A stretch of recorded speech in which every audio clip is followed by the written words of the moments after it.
A new season for stock car racing always deserves to start on the high banks of Daytona International Speedway, and in this case, we're taking a trip back several years, 21 years in fact, to the 2005, that's weird to say, 2005 NASCAR Cup Series season. Welcome to Pit Stop TV in the virtual Daytona Beach, Florida. My name is Andrew Cardinale the fourth. See, you know, I'm all thrown off. My son is the fifth, I'm the fourth. With Zach Burtis alongside. It is a pleasure to join you for coverage of the Harpoon Designs 375. As you saw, today's coverage is brought to you by Harpoon Designs, by NORA, and by Whiplash Simcams. Admittedly, this broadcast came together really, really fast. Not just in the sense that, well, we didn't know we were doing it until yesterday, but we got things done just in the nick of time. But Zach, here we are, Daytona International Speedway. This is the old scan, the bumpy scan, the way racing should be at Daytona. Bumpy, you say? Should be? No, sir. I definitely prefer the repave over this, but you gotta admit, it's such an iconic track. This is old style Daytona. We still have the backstretch grandstands. We still have the little piece of asphalt there on the backstretch where they used to have some modified races. There you can see in the background of your screen, background grandstands. I mean, this was Daytona for the longest time before the Daytona Rising project kicked off in 2015, and they decided to change a few things up, make it a little different, and, you know, modernize the speedway, we'll say. But we're throwing it back. We're coming back to an age where we grew up on, where we had fun with, where we saw these guys turning it loose, where Daytona was a track that hammered your tires rather than just being able to go flat out all the time. And there's a lot to talk about with this series. We're going to start with just the schedule. Let's just take a look at this first. It is a full year schedule for this Cup Series. This is modeled after the 2005 NASCAR Cup Series to a point. Zach, you'll notice some differences. The first of which that really stood out to me was Montreal. Need I say more? That's really cool. We're taking 2003 NASCAR Cup cars. Yes, we are taking the 03 Cup cars out for this season, and we're taking them to Montreal in the middle of the summer. I think the last race of June, right in there before the July race at Daytona. And this, I mean, this schedule should evoke some memories, I think, of past NASCAR seasons. I'm just excited to get this thing started. We're going to have a lot of throwback paint schemes out there. It's going to look and feel like 2005 for these drivers and for us in the broadcast booth. We'll talk more about this schedule as the night and as the season goes on. Even got Rockingham in there in the chase. So yes, a lot to talk about, but let's get into the iRacing.com sim. These drivers qualified last week, meaning they are ready to go racing now. We have just gotten into the iRacing.com session, and cars are gritting up on the front straightaway. There you see them, and boy, do we have a lot to go through. So let's go ahead and without further ado, hit our ATVO starting grid. On pole, the number 81, that is a DEI car, as these guys are replicating, to a point, the 2005 season. I say to a point. No, DEI did not run an 81 car. That was a Chance 2 car in the Busch Series. But these guys started in 2004 and kind of made it a what-if scenario from there. They kind of simulated their own off-season and silly season. There have been some changes. We'll take you through it. We won't miss a beat, don't worry. But the 81 rolls off on the pole this evening. That will be Kevin Baumler. I'm learning names. Bear with me. Josh Conover, I know that name. He'll start to the outside, and Jimmy Johnson's number 48. Starting from third, Vincent Arthur. Yes, an ARCA driver out here this evening in position number 3. He will start alongside the number 3 of Dalton Tucker. Back in row number 3, you'll find Jacob Gladulich. We know that name from Icon. Brady Motes to his outside. Back in row 4, Nicholas Presley and Brian Jones, the number 45. This is 0 in the 45. It's Jared Skinner and Matthew George to complete your top 10. Deeper through the field, how about Hunter Sr. in the number 4? I feel like he should be in the number 3 or something, but Cody Reeder in the number 19. Back in row 7, I'm going to bomb through these. Dominic Bettini, Kyle Taub there in the 14th spot. Starting 15th, the number 11 of Jake Christenberry. That's a JGR car. Another DEI car in Ryan Housden from 16th spot. Back in 17th, Kane Hoy. That is the number 02, alongside Chase Durheim in that Greg Biffle Roush Fenway number 16. Back in 19th spot, John Porter alongside Kyle Rochelle.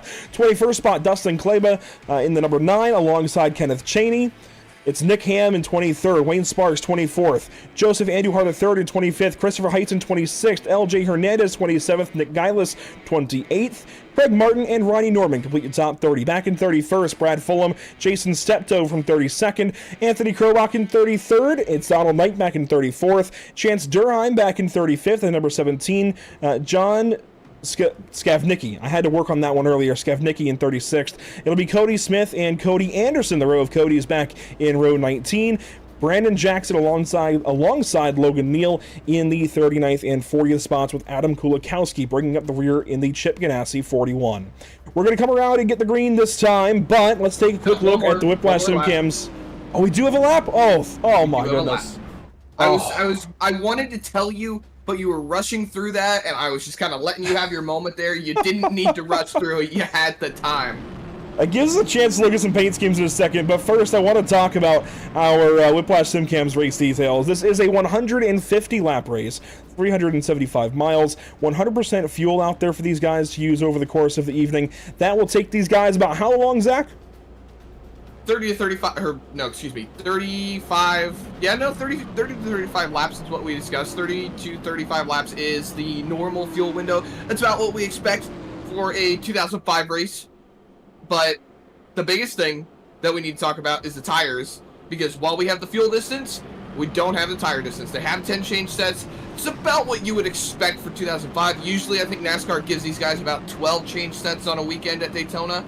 So it's pretty realistic for what they're going for, but this track is going to be so tough on these tires. Handling is going to be a big thing on these race cars. You have to be able to have a handle on it. And to be perfectly honest, Andrew, because you brought up talking about paint schemes, the guys up at the front, if we're going off the 2005 counterparts, they have a handle on those race cars. We see DEI, Hendrick Motorsports, a couple of Joe Gibbs cars up there. So you've got Chevy power, you've got some Roush power up there. I mean, this is going to be a really great race.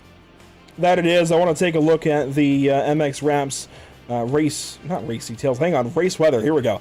This is the graphic we need. 70.5 degrees in the air, 80 on track, partly cloudy skies. The humidity's a little high, and the wind is a little high. That might mess with these cars a little bit. If you know anything about these 2003 NASCAR Cup cars on iRacing, you know they do move around just a little bit. They can be a little hard to handle. They might be a little tricky to drive in that kind of wind, especially depending on exactly where it's coming from. We did just push a refresh out on paint schemes, so drivers, if you had a couple that maybe weren't loading, we are trying to work with you on that. But here we go, Zach. We are about to embark on a crazy season. 36 races. We've got an all-star race. We've got a prelude at Eldora coming up. But this is the first of 36 points races beginning at Daytona International Speedway, the world center of racing. We are lit up, ready to go, green flag racing. The afternoon in sim begins. Lap 1 underway. We are racing in the simulated 2005 NORA Retro Cup season.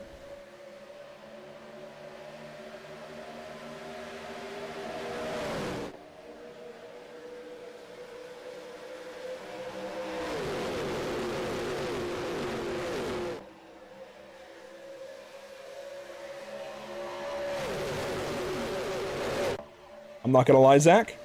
Just hearing the engine spool up through the gears in turns 1 and 2. Oh, that made me feel something. Down the Daytona Super Stretch. Driver number 81, Kevin Baumler. He will lead, moved up to the outside line right away. Listen. Oh baby, my gosh. Just so beautiful. I feel like I'm sitting on the couch with my dad on a Sunday morning watching the Daytona 500. I mean, this is beautiful to watch, not to mention the paint schemes that we're seeing on the racetrack right now. I already told you pre-race it was going to be a little difficult for me not to go off of, what they are actually mimicking, because I see Jimmy Johnson out in front. I see Jeff Gordon up there. Dale Earnhardt Jr., Michael Waltrip, Tony Stewart. Names that we grew up watching. Paint schemes we're seeing replicated right now. And the whole field starting to get strung out. I want to draw everybody's attention to the left side of the screen. That's where you see the scoring ticker, as per usual with our broadcasts. But notice, yes, we've got all the correct number graphics. At least as many as we could find for the entire field. We might be working on them a little bit here at the beginning of the season. Again, this broadcast came together within about 24 hours. So we are just riding the high of 2005, baby. This is amazing. Lucas Hernandez, it seems, fastest there in the number 84. Sorry, LJ Hernandez. I used to know a Lucas Hernandez. But the top line getting going, Zach. You know, we had a NASCAR Cup race at Daytona yesterday on the channel with the current NASCAR Cup Series cars, and they moved around a lot. They did not ever get up on the top line like this. When they got single file, it was bottom lane running for them. These cars, this track, they like to go high. Yeah, Daytona just works well with the top line. Running down the bottom is so much harder on the tires. And we've got our first caution of the night on lap 3. Towards the back, spinning, big wreck down there. That is quite a few cars involved in that one. We see a couple of cars turn around. One stuck on the wall. That's Donald Knight in the 21. Yeah, front bumper disconnected on that 21 car for the Wood brothers. Oh, man, you just gotta hate it. Not ideal. No fast repairs for these drivers this evening or this at all this season. So the number 21 for Donald Knight, unfortunately, already likely out of it, at least in a competitive fashion. Of course, he can continue on this evening, but it's going to be a lot harder to compete when you're missing your front bumper and just gone through this crash. Let's see what happened here. The number 01 to the inside. Oh, it might have started with Knight in the 21. Cars just bobbled and they all wadded up. That was some big impacts. You saw the 01 there get turned around. That was Jason Steptoe. Oh, that's not ideal. Got airborne. Yeah, the 01, okay. That paints a really clear picture, actually. I'm glad we got that particular angle because you saw the 01 of Steptoe get up into the 43 and then come down into the 21 and hook the 21 up the racetrack. Let's see if we can get a better view even from the blimp, possibly. This might do it. So we'll start with the tighter angle here, then go to the wider shot. But watch the 01. Of course, they're bumping around. They're moving around. So it's hard to hold a perfectly straight line. But he grabs the left rear there of the 43, tries to steer off of it as the 21 comes up. They make contact, and it's off to the races from there. Here's the wider angle now. You can see them all stack up. The Penske 28 as opposed to the Penske 12. Gets into the 01, sends him down into the 38, and that Hendrick 84 didn't quite check up. We're still learning names, Zach, but I can tell you what team each of these cars belongs to. Yeah, look at Craig Martin in that 22 car. He took a big lick right there. He's the only one that has a pair flag out of all of this. He pulls it off the wall and gets it back straight as everyone's spinning around him. But things still rolling at the moment, at least the front of the field. This is, honestly, Andrew, this is, in my opinion, one of the most clear definitions of a racing incident, because the 01 has to turn off the 43 or he's going to end up turning him anyway. But the 21 knows that there's a car up there, doesn't know the 01's got his nose there. It's just communication between spotters and communication between drivers on the racetrack, because we're still in a time and age, or actually, this was before they had driver-to-driver communication over the radio. Or at the very beginnings thereof, yeah. There you see the incident for Craig Martin.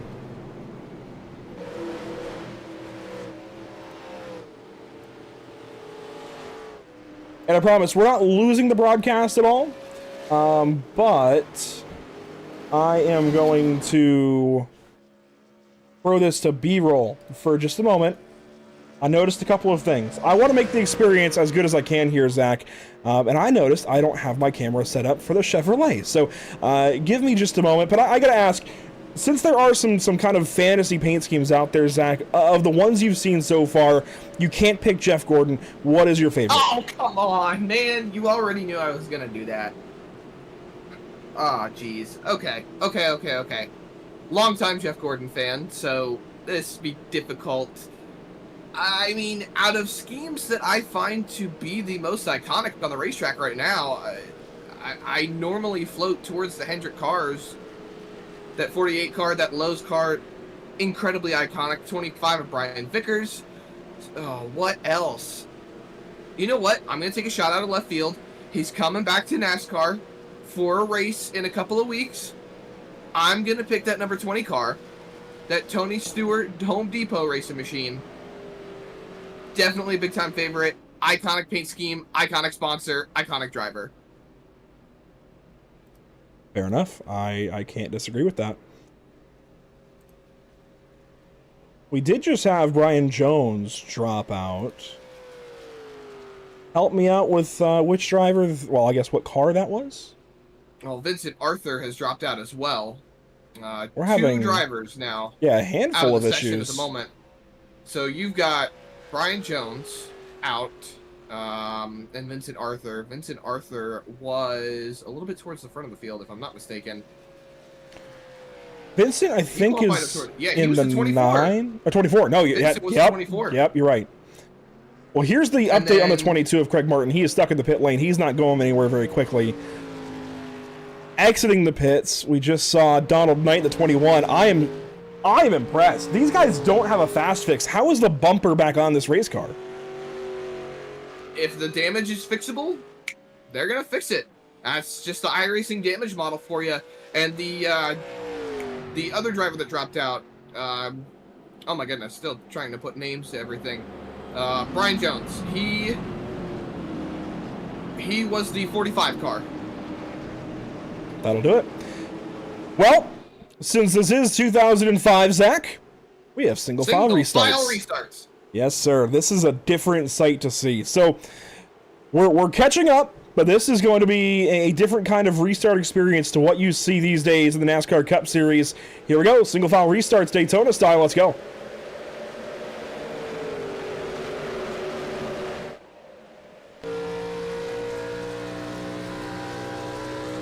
And they're wrecking in the back. Cueva. Across the start-finish line. We saw the stack-ups on the restart.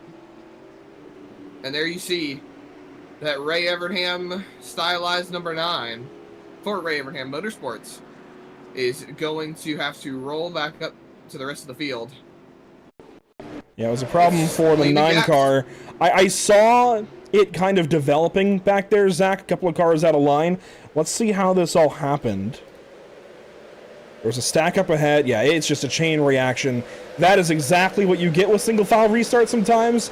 And frankly, Zach, that is why I'm an advocate for double file. But I mean, it's 2005, right? In this world, in the NORA world, it's 05, so it's time accurate.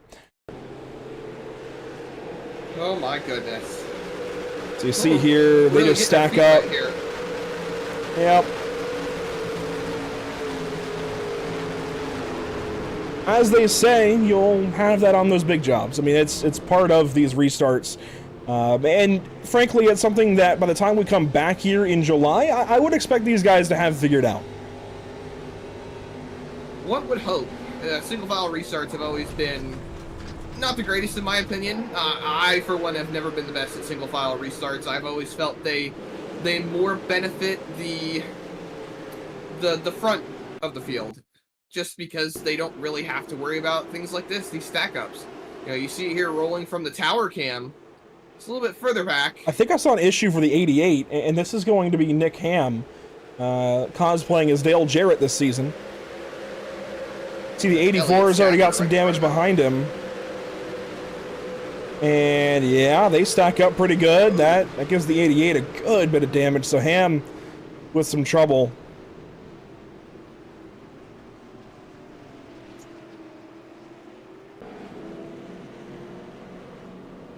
And so which car did you say was your favorite of the bunch? I mean, I will say, remember, these are the 2003 NASCAR Cup cars. And with that, we actually don't have the Pontiac out here. We don't have the Dodge.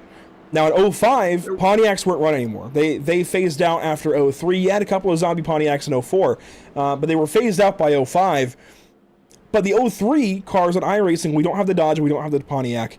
And even for 05, of course, we don't have the Dodge then. We only have the Chevrolet and the Ford. So a lot of the Dodge teams have opted to go to Fords. Some have gone to Chevrolets, but a lot of them to Fords. It's a little bit closer to the Dodge Intrepid body at the very least. I know it's not necessarily similar to the Dodge Charger body that would have been rolled out in 05, but or maybe even 04. Might need to check myself on that. But regardless, Zach, my point was, my question was, out of these, which one was your favorite again?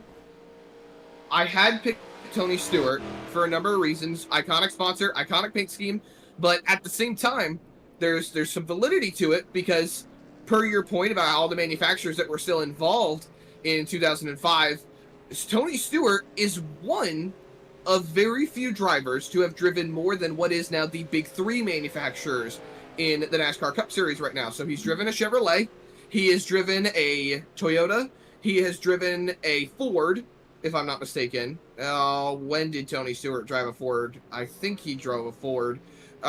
He drove a Grand Prix with Joe Gibbs Racing. He drove a Toyota with Joe Gibbs Racing. And now, most recently, he'll be driving a Dodge at Daytona in a couple of weeks. He has definitely gotten around as far as manufacturers. He and Casey Kane. Casey Kane was one that drove a handful of manufacturers through his time in the sport.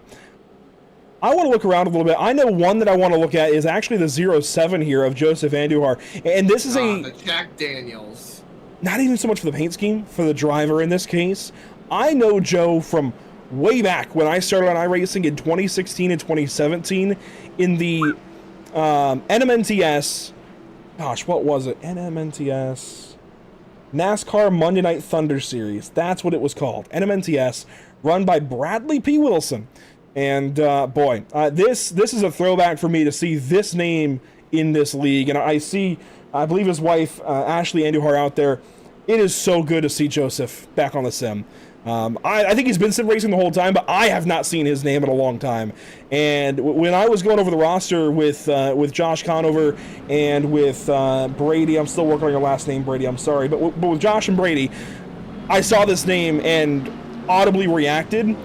I'm just glad to see Joseph. It is good to see one of the good guys here on the sim back in these races for us here on Pit Stop TV. But up at the front, the field belongs currently to Kevin Baumler on the number 81. He started on pole here this evening and will lead us back to the green on this restart. You, of course, have your lap cars to the inside. Those will be the Hendrick duo of LJ Hernandez in the 84 and Vincent Arthur in the 24. Hernandez 1 lap down, Arthur 2 laps down after his disconnect. Craig Martin, the only other lapped car that's still in the session, as Jason Steptoe in the 01 and Anthony Krobach in the number 49 have left the session for the evening. We'll see if Craig Martin can get back out there. He's been in the pit lane now for 7 minutes, and I think it's going to be a little while longer, but I wouldn't be surprised if he gets back out there to run a few laps. Also, Zach, it's a whole lot of Chevrolets out front between DEI, Hendrick, Joe Gibbs Racing. It's definitely a lot of Chevrolets going to be leading us back to the green flag this time. Here we go.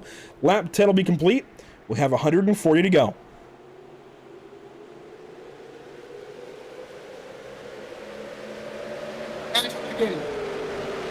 Oh, no. Into the tri-oval. No caution. We stay green. Multiple cars down on the infield. You see the number 3, the DEI number 3, the Penske Racing 2. We are still green flag racing though, ladies and gentlemen. Everything's still moving as they roll up off of turn number 2, single file on the top side.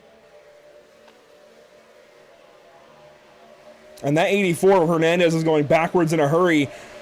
Luckily for Arthur, he was able to get in line right behind his teammate Josh Conover.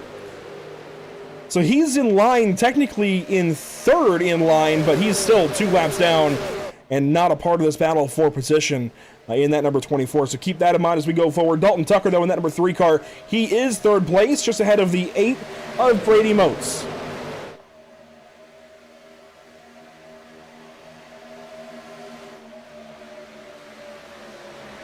I still can't get over this view. This is It's really cool. Awesome. It's really cool.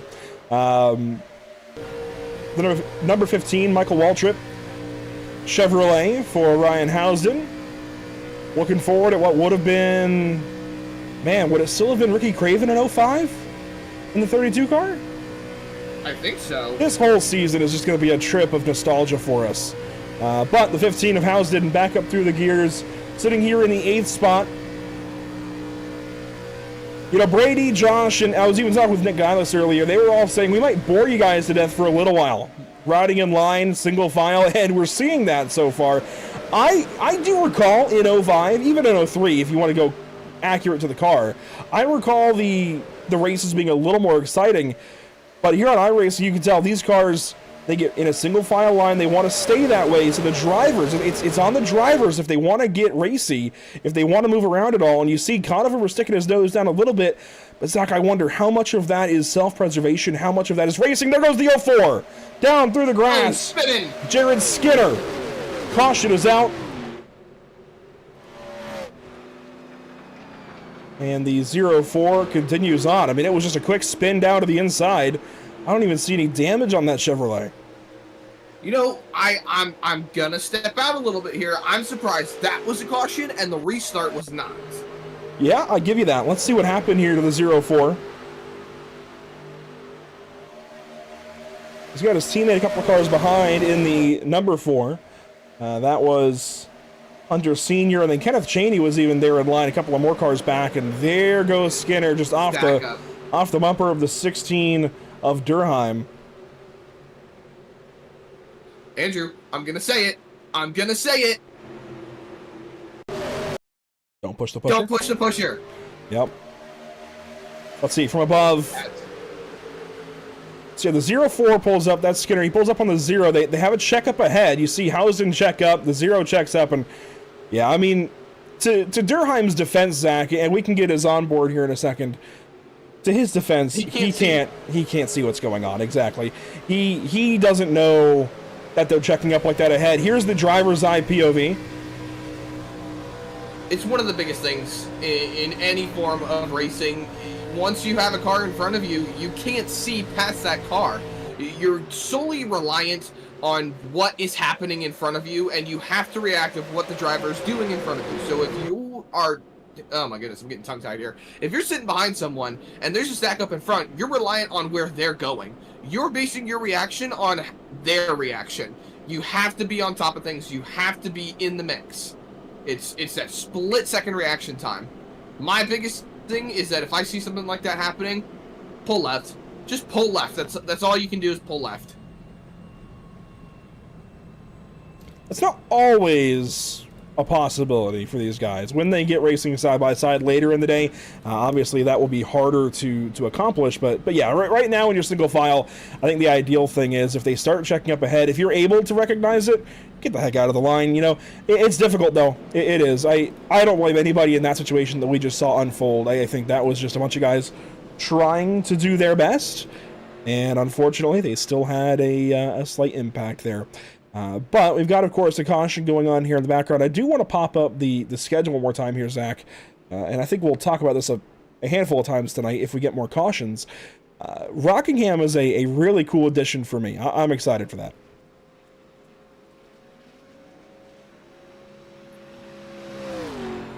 I'm still flabbergasted with Montreal. It's an interesting choice, I'll say.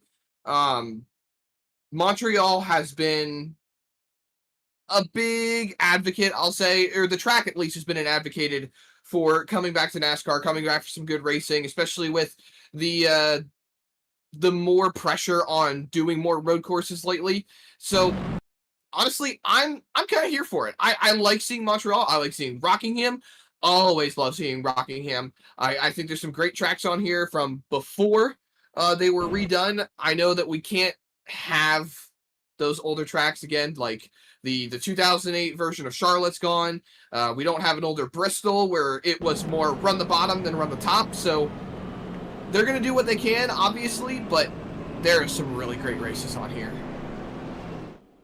And I'm curious, you know, we'll of course have our driver of the day vote later on, but I'm curious, for those of you watching this evening, I know there's a question about Andujar in the 07. He is still out there, but I'm curious for you fans and family and whatnot, what is the race you're looking forward to seeing? You know, if you think back to earlier times, potentially watching NASCAR years ago, what is a track you're looking forward to? What's a track maybe local to you? Because, you know, if I go what's local to me, Zach, and I think the same will be true for you, Charlotte would of course, be most local to me. Bristol is relatively close. Martinsville is one I'm looking forward to. A lot of leagues don't run Martinsville. A lot of leagues are scared of it. I understand it. I'm glad to see it on this schedule. Hang on. I'm not a North Carolina native. Remember that. Not native, but you live here now. I do, but I was born in Pennsylvania, so local tracks up there when I lived in the Williamsport area were Pocono. I wasn't that far from Pocono. Watkins Glen, I wasn't that far from Watkins Glen either. So those are two tracks that I'm looking forward to seeing, especially since Pocono's on here twice. I remember I remember the doubling up on Pocono races. There were so many great events that happened in 2005, 2006. Not to mention, you know, like, not just from a realism aspect, from an arcade aspect too. These are the same types of schemes that we saw on games growing up. NASCAR Thunder 2004, I had NASCAR that 06. I know, right? NASCAR 06, Total Team Control, NASCAR 07. Maybe not in that category. We're about 2-3 years behind on that. But, you know, it's so cool because, you know, not to break the fourth wall a little bit here, but we are playing a video game. We are literally living what our childhood was on a much more grander scale. We are here at Pit Stop TV broadcasting this now and showcasing kind of the kid in us that is still there. Yeah, I'm not going to lie. One of the replays we had earlier, just for some reason, aesthetically, it reminded me of playing the old NASCAR games. It took me back in time to, you know, NASCAR 08 was my first, but even now, I've got a PlayStation 2 again, thanks to my beautiful fiance, Kayla. And she was able to get me a bunch of old NASCAR games. I think 05 Chase of the Cup is one of them. I think 06 Total Team Control. I think 07 in there as well. She got me a bunch of them. It's so fun to go back and play those games and see all of the old paint schemes, the old versions of the tracks, how they used to look, you know, 20 years ago now. It's amazing. But here we go. Restart on the way. Let's get the nostalgia train out of here. 16 laps complete. 100 and a bunch to go. I think 134.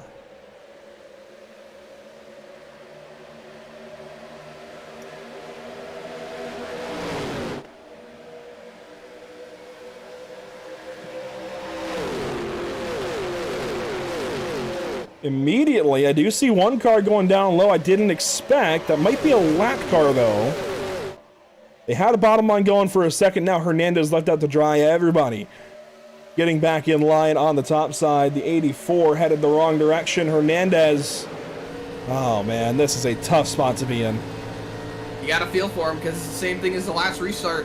He got stuck with the 24 of Arthur, and now he's just going backwards again. It sucks to see because as a lap car, nobody really wants to work with you. They just kind of throw you to the wayside. It's difficult, and now he's more than likely going to lose the main draft here as the field's slipping further and further away.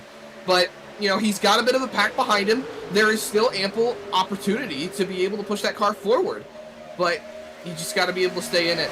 You have to try. This is at a point in time where the Lucky Dog, as it was sponsored by Aaron's, if I'm not mistaken. That's why they called it the Lucky Dog. Now it's the free pass, but something like that isn't exactly present, if I'm not mistaken. That wasn't brought in until what, 2008, 2009? Don't try quoting me on that. I do not know about that one. Time to look it up. To the Google. Well, you're on board currently with race leader Kevin Baumler. We haven't had a whole lot of green flag racing, so we're still a little bit delayed on learning some of these names by force. But I can tell you that Josh Conover is right behind in that number 48. And this would have been right at the beginning of Jimmy Johnson's prowess in the NASCAR Cup Series of winning a bunch of championships, right at the beginning of him getting really, really good. Of course, his first would have been in 06. Tony Stewart would have been the champion in 2005, which means eyes are certainly on the 20 of Jacob Gladjulich this season. But Zach, what have you got for us? 2003 is when it got introduced. I felt like it had happened earlier, but I wasn't confident enough to say it. So, by the way, it is good to see the 45 car back in the race. That is Brian Jones. That is that Ford that I briefly saw towards the front as we've got problems. The 77 of Rochelle into the pit lane. I'm unsure Yeah, as just to saw him pull why. down in. I heard some sort of tire squealing. He might have been locking it up, trying to get into the pit lane. But this is certainly an unscheduled stop right now. Two Only 20 tires down laps and into away. this 150 lap. And of course, we don't have stages. So I'm not really sure what went on there for the 77, but he came in, got 2 tires and some fuel, headed back out. And a lot of these guys have not yet pitted. They do have 10 change sets, as we mentioned in the Whiplash SimCam's race details. 10 change sets will last these guys quite some time, but you don't want to change them too early. You definitely want to try and outlast those tires as long as you can. So I understand why these guys have opted for track position. The unfortunate thing for the drivers is probably here in, I'd say 15, well, probably 20 more laps. Pit lane will be very busy if we stay green. We've definitely had a few caution laps to negate the 30 to 35 lap window. So I would estimate these guys coming in around lap 35, lap 40-ish to start their first scheduled stops. And, you know, I would surmise in some way, shape, or form that we're not going to see a lot of 4-tire stops. It was very present in 2005, 2006, obviously, when this track was a lot heavier on tires. So there were a lot more 4-tire stops. There were a lot of 2-tire stops. Now you see a lot of gas and go stops with the repave at Daytona. So maybe I don't know. I feel like maybe 2 4 tires could be a way to go if that's something they want to entertain. If not, I could see the gas and go really working here. These tires could last, what? I would say at least 2 runs. Do a fuel run, pop fuel in it, do another fuel run, do tires. Saves you tires at the end of the day. I'm not entirely sure. I don't think I would want to try and double stint these tires with 10 change sets. That's 11 total sets. I mean, you could change tires every 15 laps if you wanted to, and be okay. We've already gone 23. I don't think you want to push the issue on tires. Frankly, I don't think you want to risk it. We've already seen some of these guys have some trouble out there with, you know, maintaining a line on the bumpy racetrack. We saw that in the opening crash of the race, as now the line is all going down to get behind, I believe, the 77, that is. And is Kyle Rochelle, yeah, trying to stay down out of the way of the leaders. The leaders are all getting down behind him. Baumler took the entire field down there. So where's Baumler going to go? Is he going to keep the field low? I don't know if Baumler's trying to save fuel off the 77 and pop back up. I think that's what the goal was right there, because he's now back to the outside, brings the field around the outside of the 77 car, and they continue on. You see Vincent Arthur now side by side with the 45 of Brian Jones. The 25 is down there in that second lane. That is Matthew George. Things are picking up all of a sudden, Zach. I'm not really sure why, but I'm not going to complain. They're getting a little dicey up there as everyone's shifting to the bottom line. You're not wrong. It's really starting to pick up, and maybe we will see some early pit stops. Whoa, no, the 8! Oh, the wall! In the wall hard. He's going to get run into. Oh, my goodness. Oh, big crash. The 14 in the wall really hard. That was a big, big impact on the driver's side. Gonna keep on rolling, I'll say, with some parts and pieces flying off that racing machine. There you see the number 8 car rolling on by. Not seeing any meatball flags from race control. No, but Brady Motes is bringing it straight to the pits. Look at this. That's a lot of input to the right. That is not straight. Well, that's not what you want to see. No. Not at all what I want to see, specifically. Big Dale Earnhardt Jr. fan, especially at this time. I do not want to see a wadded up Budweiser number 8. For Brady Motes, though, everything has suddenly gone wrong here on about lap 24. This is out of turn 2, and this is where things got busy. We mentioned, you know, moving around a little bit. Motes actually pulled down. That might have been what sparked all of this. He was moving around off the nose of Jones, and the leaders reacted. Jones at the back end of the 8 car, and Jones, the lapped car, just got the 8 loose. Then he came down, the 32 squeezed, and the 4 just ran smack in the back of Moats, the 11 with nowhere to go. I'm a little confused about the 4 car. Yeah, that's what I was thinking. I'm honestly a little confused about the 45 as well. The 45, again, he's lapped. You know, pop off of his bumper. Pushing in the corner. Yeah, that doesn't seem very kosher to me. Here's the 4 of Hunter Sr. He was, you know, when you go back to that view, and we'll play that through again, watch, you can see his hands to the left side of the screen. Watch how frantic he is. I mean, he's obviously bumping and jostling around in the corner already, just trying to make it around. That all happens. He does get out of the gas a bit. Maybe should have a bit more in hindsight, but frankly, Zach, that happened really quick. I still... It just rolled up on him. Yeah, I will say he could have done more, but that's hindsight. I don't think he necessarily did anything terribly wrong there. It's just a reactionary process. He's sitting right behind the 15. I mean, there's not much that he can do realistically. It's either running the 15 or running the 8. And this is on board with the 8. There you saw in-car. Now we're on the rear camera. I mean, it's so tough to call. And these cars are way more unstable than cars nowadays. Obviously, we still see airborne wrecks and things along those lines, but the bumpers are still rounded.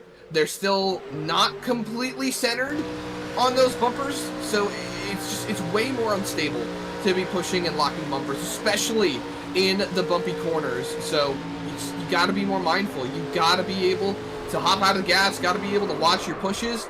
And this is the 14. He takes a lick to the right side and then locks it down, gets into the wall. That wasn't a great view, so we'll get one more of it here. This is going to be from the kind of pit entry camera here as he's following that number 10.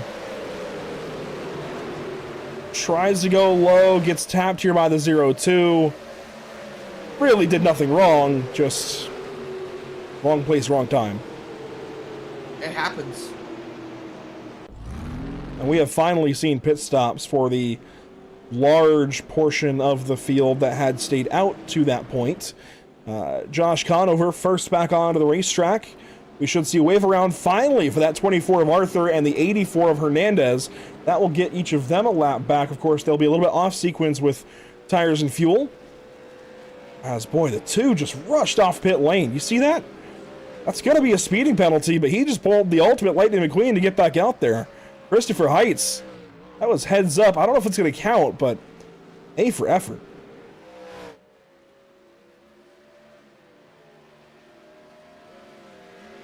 No, he's checking up. I don't think it's going to stand. I think he may have to let the field come back by him.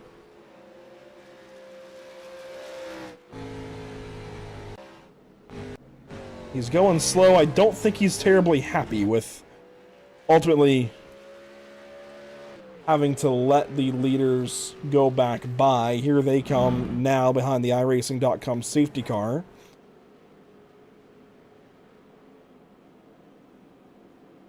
Well, Zach, we have a lot going on here at Pit Stop TV, a lot more than just the NORA Retro Cup Series here on Monday nights. Of course, we've added them here for the 2026 campaign.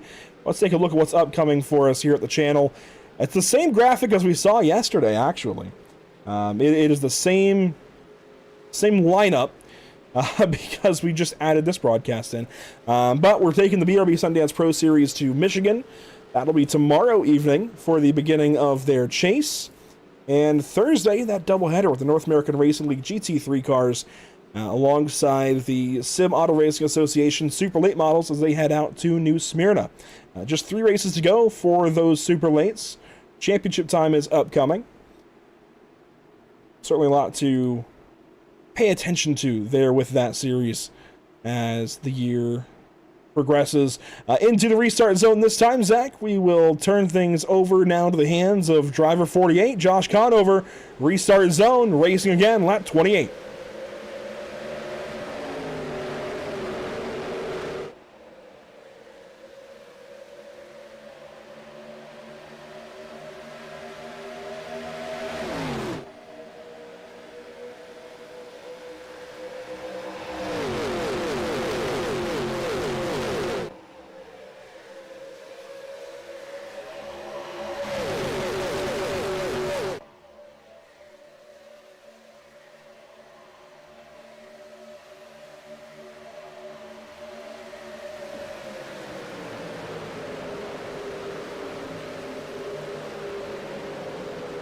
Turns 3 and 4 now for the race leaders. Josh Kahn over Kevin Baumler. Your race leaders out of turn number 4. Nicholas Pressey, welcome to the top 3. That number 0 has moved up into 3rd position. I'm excited to see how he does, because obviously these guys can have alliances and work together outside of the traditional NASCAR teams. But Pressey is really I think the only Haas CNC entry of this season here in this league, so he's got some freedom. He can kind of move around a little bit. Of course, Haas at the time, I believe, was aligned with Hendrick Motorsports, as they were for a large portion of their earlier history. I believe at least getting engines from the Hendrick building shop, I think, back in 05. But it gives him some freedom to move around, work with who he feels he needs to work with for his own race. I like that for his situation. So Pressey might be one to watch later on in this race. When these guys get to racing and they got to start getting selfish, I don't know, keep your eyes on driver number 0 as he runs out here in the 3rd spot currently. Also, Kyle Taub, this is a paint scheme that is very reminiscent from me. Well, you know what? His name says Taub. On the side of the car, it says Tub. So I wonder if anybody knows about the correct pronunciation here. Should it be Kyle Tub? That would be good to know, actually, so we get that one right. But regardless, here for Kyle in the 32, this is a paint scheme I know. I used to live up in Maine, and Ricky Craven is from Maine. I don't know that Ricky was still driving the car in 05, but regardless, he ran the number 32 for PPI Motorsports for a while. And, of course, got that historic win at Darlington Raceway in it, in the Southern 500. So that paint scheme just speaks to me as a kid who grew up in Maine for a little while. Got to meet Ricky Craven way back in the day while he was driving that number 32 car. That paint scheme just, it means something special to me specifically, and it's very cool to see it here in this season of racing. We've got to move around some racing deeper in the field. This is what I was expecting, Zach. This kind of pack racing is a bit more along the lines of what I thought we'd have before I found out we'd be racing a whole bunch of single file. I didn't expect single file racing, to be perfectly honest. I expected a little bit more double file, which is what we're seeing now, as we've got cars trying to lead that top line. It's been a real change of hands since the start of the race now, and I had a little bit of a surge. Whoa, 21. One car on the grass. 21 down to the bottom. Donald Knight, that's going to be a pit entry and exit warning for him. So he's going to collect a couple of penalties there. Race control might take pity upon him, but, well, he's already dropped. He was back on the lead lap. Props to him. He did get back on the lead lap here, but that is certainly going to hinder his race. And remember, that group we were just looking at was the kind of secondary group. They are from, let's see, about 18th on back. These are your leaders. They are still single file up here, just kind of logging laps. I think they're comfortable doing so. It's still only lap 32 of 150. Not quite a full length Daytona 500, but man, it sure feels like one, as Brandon Johnson is going to get passed up by Brad Fulham, and the second group that has quickly gotten now single file along the bottom of the racetrack. They have hung Gladulich out to dry. And the Evernham Fords are leading. That's Fulham in the 91, Kleba in the 9, and Reeder in the 19. I believe, by the way, those three are teammates from Elite Motorsports, a team that our very own Zach Lindgren runs for, because I know they've been with them at some point. I think they're still over there. I think I've recognized those names. So Fulham, Kleba, and Reeder, I believe, are all teammates even outside of this series in a more organized fashion.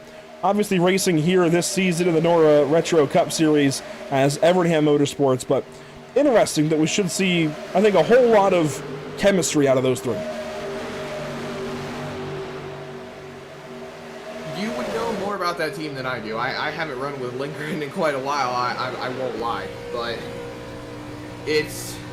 you're speaking on things that are kind of going in one ear out the other, for me, to be perfectly honest.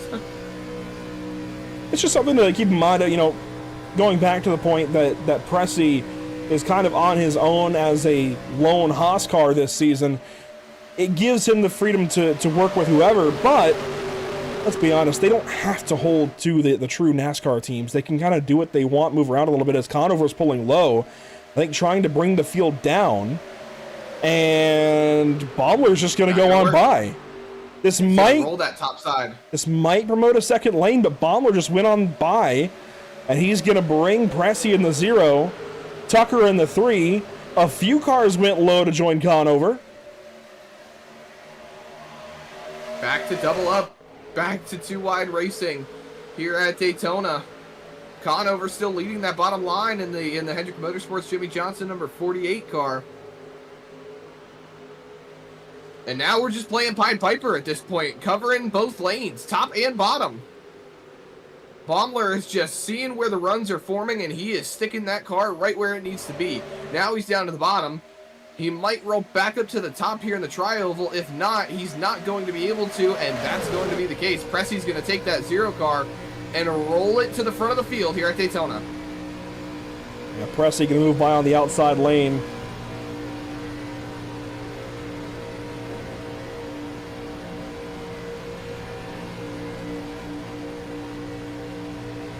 And it's still a drag race now between them. The 3 goes high, his teammate's low, so Tucker kind of rolls on by. It's going to bring the 42 of Smith, the 15 of Housden. It's interesting watching these lanes move around. Now the 3 of Tucker drops down in front of his teammate. The 3 going to take over at Daytona. Hey, there are things you love to see in life, and that right there is one of them. And, you know, Andrew, as we roll through this race, might want to start thinking about it. I know it's way early, but hey, I think everyone out there watching right now would love to start thinking about a vote coming later in the race. NARL Driver of the Day. There's a lot of drivers that have been running out front to consider going towards the end of this race when that vote starts up on the YouTube chat. That is still a long ways away, but yes, that is worth noting. For those of you that are new to us here at Pit Stop TV, we do have a sponsored segment thanks to the North American Racing League where we nominate 4 drivers total, 2 apiece, since we've got 2 commentators.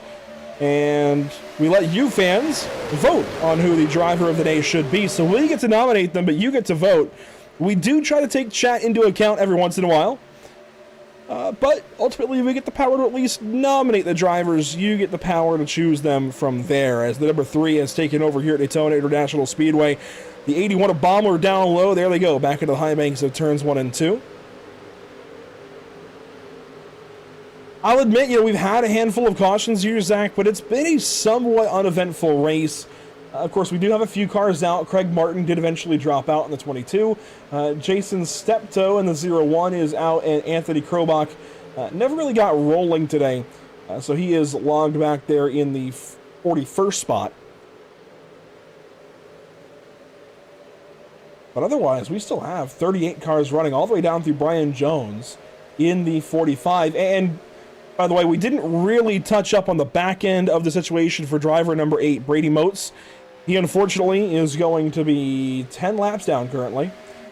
It's not a great situation at all. That's for sure. I don't think that goes without saying. I think it's... yeah, it's not ideal. There's the field behind him. It's the hand he's been dealt. So he'll try to stay in this race as long as he can, gain the spots that he can through attrition. But for Brady Motes, this is already a very not ideal start to the 2026/2005 season here in the NORA Retro Cup Series. I mentioned the leaders are approaching. There is Motes into the tri-oval. There are the leaders.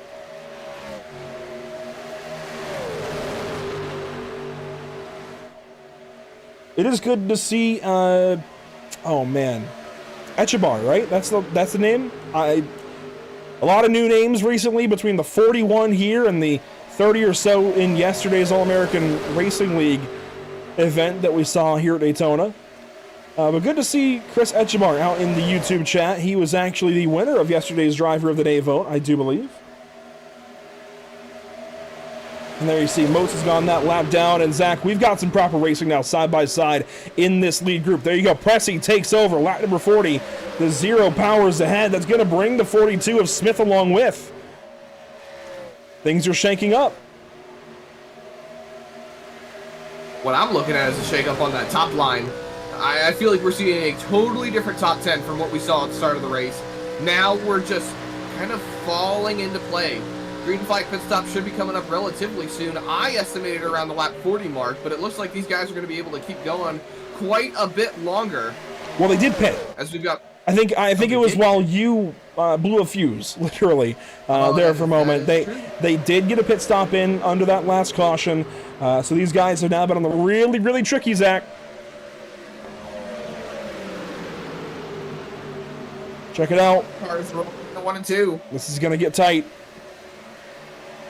Where are they going to go? They're a little bit up and down off the bottom line. Leaders are going to pull up and they're going to fall in. Oh, that is going to create a huge situation. Cody Anderson in the 33 goes middle. He's going to pick up a couple of spots. He's going to bring the 3 of Tucker along with. That was some bravado right there out of the 33 car. To go middle like that, kind of force the issue. They're handling it well, the 3 wide. But it's going to pull Housden back in that 15 car. He did not get through that situation at all. He has been held up by it entirely as now Pressey takes over the race lead. And this is a very odd top 3 to see. If you go back to 2005, I mean, the plate racers at the time, obviously Dale Earnhardt Jr., Michael Waltrip, even a little bit, Jeff Gordon, Tony Stewart. I think it's fair to say it would be unexpected to see the 0, the 42, and the 4 out front in 05 at Daytona. But here we go. Pressey, Smith, and Senior, your top 3. And that bottom lane getting going. Tucker gets it going down low. He's going to bring the 81 of Baumler with him. That's a teammate. The 25 of George is not, but he's got a teammate in Conover, and they're starting to move forward. The 4 takes notice. Senior pulls down. Gets back in line. Oh, he goes back to the bottom. A little bit of hesitation right there. Now leading that bottom charge. Finding a way to move forward. Matthew George going backwards. Car 25. He is slow on the bottom. Ooh, unsure as to why. He's going to fall all the way back here. I don't think he's even going to get in line with this group. He's trying, but they're sailing right on by. He is still too slow. 160 miles an hour. They're flying by at 182. Yeah, he's going to lose this draft too. That is going to be not race over, obviously. We still have over 100 laps to go, but he's going to be falling way, way back. And dipping further down. It's rough. That just comes with the territory here at Daytona. You have to roll with it. You have to stay in it. There's always going to be something that happens on this racetrack, and you just got to be able to roll with it and find a way to push forward. I do want to say, as these guys get racing here on lap 45, or continue racing rather, a big thank you goes out to Harpoon Designs, especially getting on board with this NORA Retro Cup season. They were already on board, and then we kind of came along in the last 24 or 28 hours or so, and got the chance to pop in for this season, and I am so thankful for it. And that thankfulness certainly definitely extends out to Brantley Rodden over at Harpoon Design. I want to say I've worked with him a little bit. I have some memory of conversing with him years ago now, but he's been around for a while. I believe this is his 10th anniversary as an iRacing and racing wrap designer. So that's pretty cool to celebrate for him. 10 years of doing this is certainly a long time. So congratulations to Brantley, able to celebrate that. Of course, he'll be able to do so this year as a partner here of the NORA Retro Cup Series, brought to you by Harpoon Design. The number 16 of Durheim will take over. He's a rookie to this series, Zach, and he goes right out front. They are moving around up top. You can tell these guys did not all take tires earlier, and this is what I was concerned about. If you don't take tires early, you're going to be moving around a lot here as the run gets going, as the race gets into these middle stages.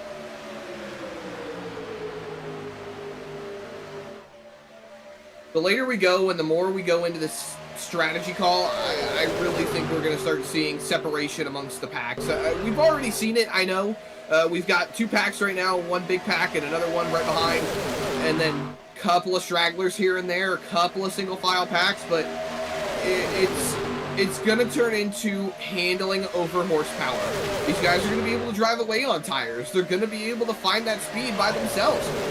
I mean, what year was it that we saw Dale Jr. do it? Oh man, what year was that?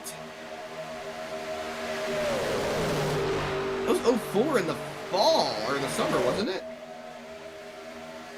I'm not entirely sure. While you work on that, I will mention we are about 10 laps away from seeing the pit window open up. That would put us around lap 40 or lap 58 to lap 60 for the next round of pit stops. And of course, these guys don't have stages, so they're racing to the end of 150. If you work that backwards, we might have to work on some math and see exactly when these guys will have to continue to pit throughout this race.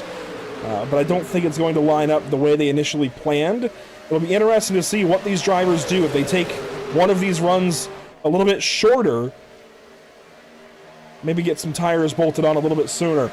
We've already well documented to the point that there are multiple packs here in this field.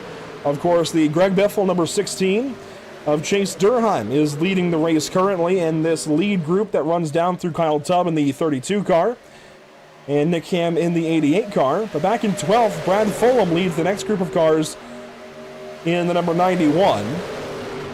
And they are about 3.5 seconds back of your lead group, and a caution is out, Zach. It is going to be for Nick Geilis in the 28. Oh, that's some damage to the rear end on that race car. And you might be wondering, when was there a Gatorade number 28 for Penske? Back in 2005, I don't believe there was. There have been some liberties taken. That's what I'm talking about when I say these guys are kind of doing a what-if season almost, and kind of taking some things into their own account as far as silly season and whatnot. But Geilis tries to get down in front of the 14, and the 14 just does not give him the light of day. That's a big, heavy impact to that 28 car. Deck lid goes up.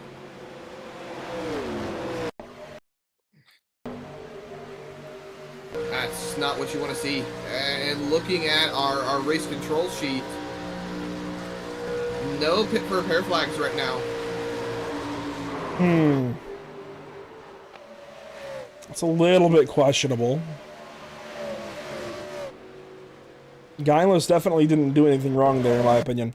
But, I mean, it's racing. I certainly am not going to say the 14 did anything intentionally here. But Kenneth Chaney, a couple laps down already, doesn't really cut Geilis a break. And I guess my only argument here, Zach, is, you know, we're not even a third of the way into the race. I would think just cut your fellow driver a break. Chaney is also a couple of laps down. Here's his onboard for it. And you'll see the 28 clear down for a moment and then kind of bobble back up. And maybe Chaney thought he was going to go back high, so maybe it was just a miscommunication. But right here, I don't know. I think it's just awfully early for that to have happened. Problems maybe developing for the 07 of Joseph Andujar. Zach, I'm going to have you keep an eye on the iRacing session and see if he officially drops out. Here we go, pit stops. The whole field coming in. I would think you want to get 4 tires and fuel here. I would think so too. We're seeing just about everybody coming into the pit lane. A few cars staying out to take their laps back. Into the boxes they go. Oh, look at that 81. Going to park right in that lead pit box. Up close and personal with Kevin Baumler. There goes Conover on through. It's going to be 4 tires and fuel for the number 81 here of Kevin Baumler. There he goes underneath our pit camera. And he will rejoin the field somewhere around the 10th position. Durheim, the first off pit lane. No surprise there. For him, though, Zach, it seems like it's 2 in fuel. Baumler, the first with 4. Actually, no. The first with 4 will go to Dalton Tucker in the 3. He comes out in 6th. Durheim, I want to get a replay, actually, of his pit stop if we can. I know we can, but let's go back and do so. Let's go back just slightly further. Here we go. So this is into the pit lane. Durham only takes 10.4 seconds. And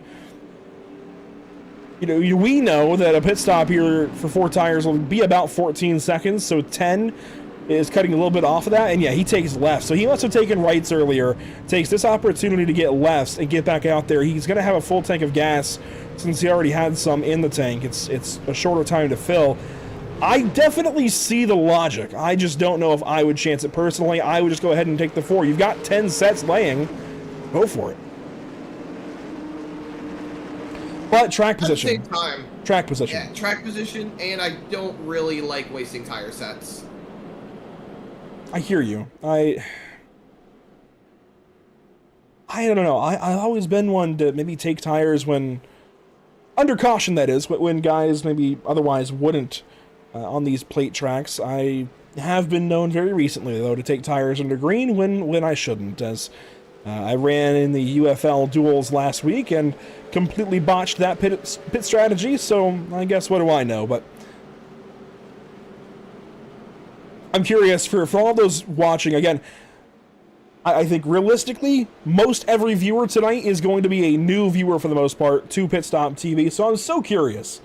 We're used to thinking about it over the course of the evening, the driver of the day vote. I'm curious who you guys out there are starting to think about, not just your family member, your son, husband, whoever, not just your family member that's in the race, but who has actually been the strongest in your mind? Who has been the driver to watch so far through this race? I'm very, very curious who some of you guys are starting to think about and starting to look at, and who has made an impact so far in this race to each of you.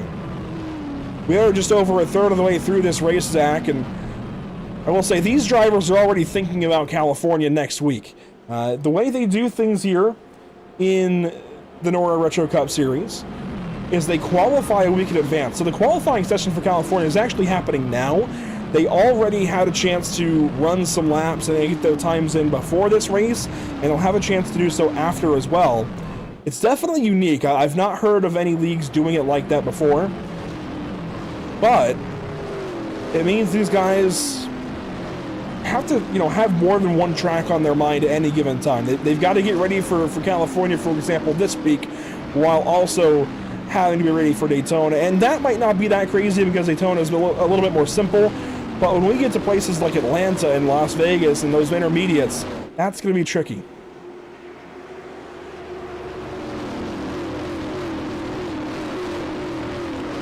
Restart on the way. Joseph Andujar is catching up. He's going to have to check up and not pass the leaders, but he will catch up as a lap down vehicle. He did have a brief disconnection, it seems, but we are back. Green flag racing, lap 53, now underway of 150.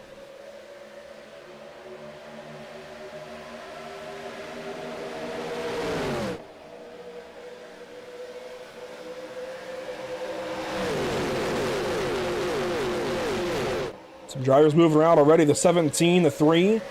Searching around. Chance Durheim is that 17 car. Cosplaying as Matt Kenseth this season.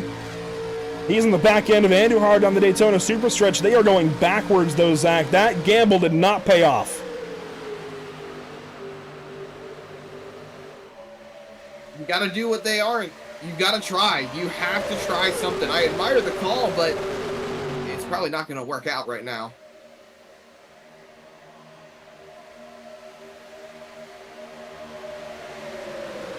I gotta say, it is really, really cool to see that particular car leading at Daytona right now. Of course, if you're in the NASCAR fandom or NASCAR industry in any way, you'll recall seeing at the back end of 2025 that we lost Greg Biffle in a tragic plane crash in Statesville, North Carolina, and I think the whole community is still reeling from that tragic loss of Greg and his family. Obviously, some details have been released more recently about the crash. We just miss Greg Biffle. That's really all I have to say about it. It's just unfortunate that he's gone. And it is really cool to see that 16 car leading. Especially in this kind of series where they're going back and kind of reliving these older days of NASCAR. That's really cool. Love to see it. This is... I'm not going to lie to you, Andrew. You're bringing a bit of a tear to my eye Just seeing that car back out in front right now. We are side-by-side racing. Joseph Andujar leading the bottom lane currently, but he is a lap down. He is a lap behind these drivers. He has Chance Durheim on his back bumper, so it's Chase leading, Chance behind, and here comes Conover to the inside. He's going to take over. Not the first time he's led. Ooh. That was a close call. Close right there. Andujar going backwards. Going to try and get in line there ahead of the 3 car, and he will do so.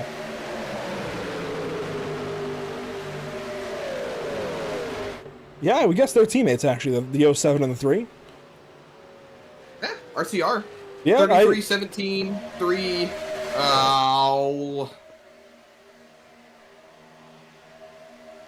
What else? I think that was it. To be what number the did you say? 3, 33, 07. And 29, yeah. I don't know that we have the 20. We don't have the 29 here tonight. But yeah, I never really thought about it because the 07 and 3 didn't share the racetrack in reality. But it's interesting to see those 2 cars side by side and teammates here this season in the Retro Cup Series. Chance Durheim, by the way, he didn't get out to the lead earlier, but he is second now. He got ahead of that 07 and is pushing Conover around the racetrack. Chase Durheim, his brother, might be able to get back up to him as Andujar. Hang on to it, Joseph. Wow! They're not going to. Maybe. I don't know. What is happening? What did they do? Oh, no. Just let go. Andujar's engine. Done. Expired. That's what happens when you're pushing so much. The engine will let go. They wanted to wreck, but they didn't. What a job. How about that? I think collectively for the race, that is your first nomination for the Murtis Esports Murtis Mega Miss moment. I don't disagree. Listen on board, though. Rookie to the series. Got tapped there by his teammate. What a save. And then does he try to grab a gear? He does. And did he money shift? Money shifted right there, yep. Oh, no. Man. That is painful. In all of that, I mean, there was a lot going on right there. Let's see this from the drones through turn 2. This will be a cool view.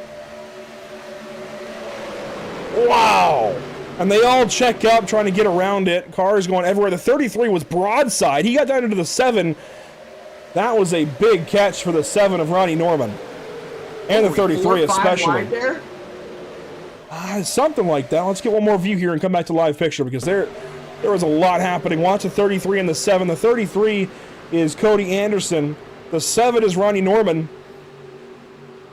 Everything starts happening. They're trying to check up. The 42 actually gets in the back of the 33 and sends him sideways. The 42, of course, is Cody Smith. So that was Cody on Cody. Violence there off of turn number 2. 3 wide. Still 3 wide. They held it for a while. That was impressive from everybody and all of that. And wow. That could have. Man. That could have still ended in the moment right there. That was intense, to say the least. And look at this. Out front, 4 cars have broken away. Conover, Durheim, and Senior. The Durheim brothers certainly, I think, have the advantage here. But can they stay ahead of the rest of the field? That's a big question as 5th place is brought up by Dalton Tucker. They're on the outside lane. Kyle Rochelle just behind. It's good to see Rochelle. He has recovered big time since his moment earlier when he had to go down through the pit lane and grab 2 tires unplanned. He is now 5th. He's back in this thing. See a group of 3 right in front of the leaders. Actually, a group of 4.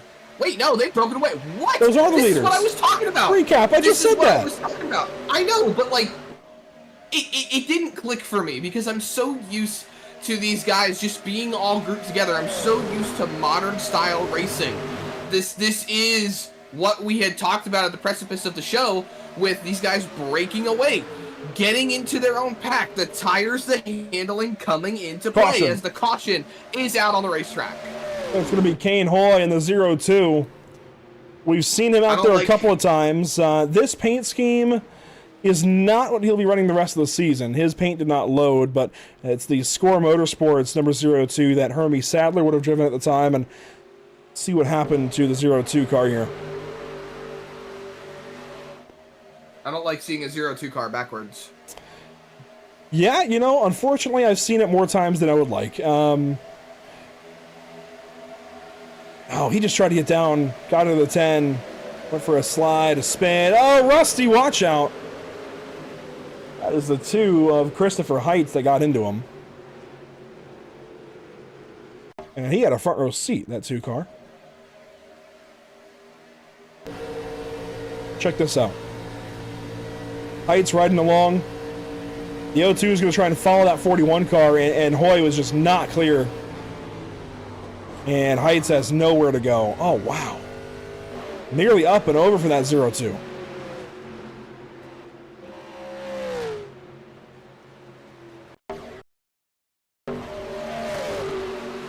And for the number 10 here, this is going to be Dominic Pattini, a rookie.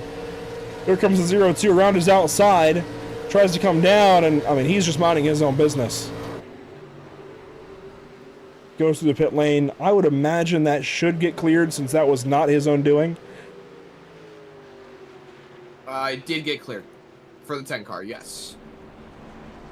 And this is going to bring us back around to a chance for pit stops. Maybe they've only been out there for 11 laps. So if we do see pit stops, I would think a lot of these guys do fuel only, just to make sure they're topped up on gas. But this completely negates now that 4-car breakaway. I mean, did we really expect it to last? I don't think so, but it would have been cool. It would have been awesome. I was hoping.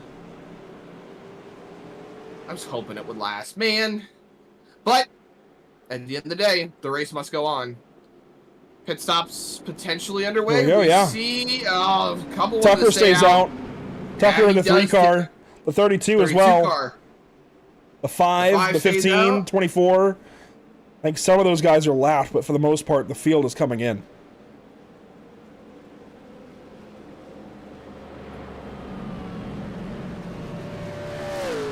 So we'll see the race off of pit lane here. There is Gladjulich into his box. Pressing it. Oh, the 25's around. Moats into his box now. The 25 round in the pit lane. Durheim wins the race off. What just happened there for the 25? He's now out in the grass. What is going on here? Matthew George. That's going to be a black flag. We'll see what admins decide to do with that. It may get cleared given the circumstance. He's going to have to come back down anyway. It's not like he's getting off scot-free or anything. Let's see. There's a checkup ahead with the 19 of Reeder, and then Moats just gets into him. That's easy to have happen. You know what? He made it in his box, just very backwards. He did, and unfortunately, the iRacing.com sim does not allow you to pit backwards, so he will have to go back around. And potential to look at, race control might be going back to look at the 19 for driving through too many boxes. They tend to stick pretty good on the rules. It's there you see it. Just a crazy instinct to run over there, but the 19 could potentially have driven through too many boxes. That could necessitate a penalty from race control. Let's see that then for the 19 of Corey Reeder. He was the car that had checked up just ahead of the 25. So he's got his teammate Kleva just ahead. He pits. 17 of Durheim's down low. Reeder's trying to find his way in. 1, 2. No, he's fine. It's not too many boxes on entry, but I wonder about exit, Zach. Well, 1, 2, 3. It was close. That was really close. That was very, very close. I've got some more cameras. Let's see what we can do here. Let's see. Try this camera. This might show us.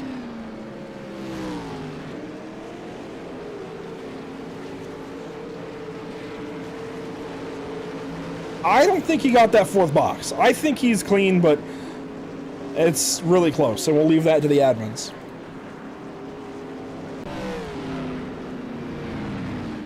Dalton Tucker going to take over here under this caution. He stays out, as do 6 others. Rochelle, Baumler, Tubb, Sparks, Housden, and Knight. all going to stay out under this caution. Let's take a look at some of their paint schemes, actually. So there is Dalton Tucker. He's actually listed under DEI. That's interesting. So Tucker in the number 3. Rochelle in the number 77 for Penske. Kevin Baumler in the number 81. Of course, teammate then to Dalton Tucker ahead. Kyle Taub there in the 32 for PPI Motorsports. Wayne Sparks in the number 5. This would have been the beginning of Kyle Busch's career. Ryan Housden in the 15. That would have belonged at the time to Michael Waltrip. And, of course, Donald Knight in that number 21. I believe that would have been Ricky Rudd in that 21 at the time.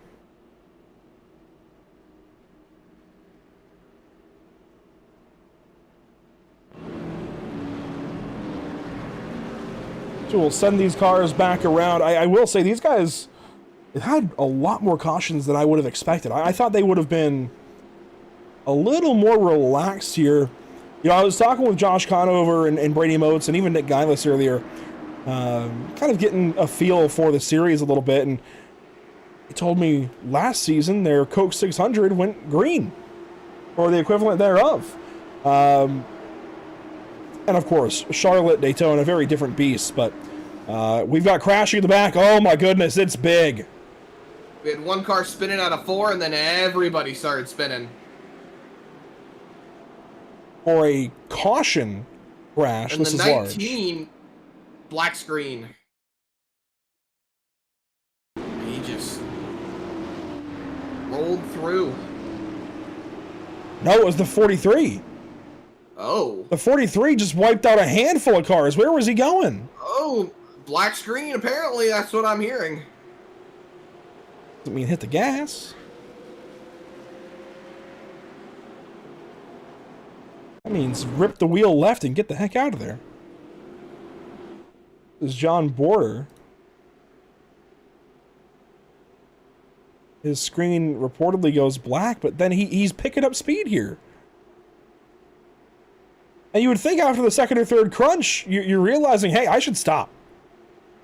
It's 4, 5, 6, 7, 8, 9. The 18. That was great awareness out of the 18. Brandon Jackson got the heck out of the way. He saw it all happening in the mirror. Oh, man, this is awful. Hate this for Border, obviously, and everybody else in the path.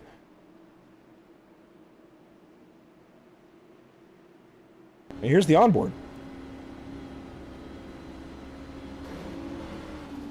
You can see he's just... If he truly got a black screen, his brain... He's got a lead foot. I mean, he's putting more and more gas in. Oh, man.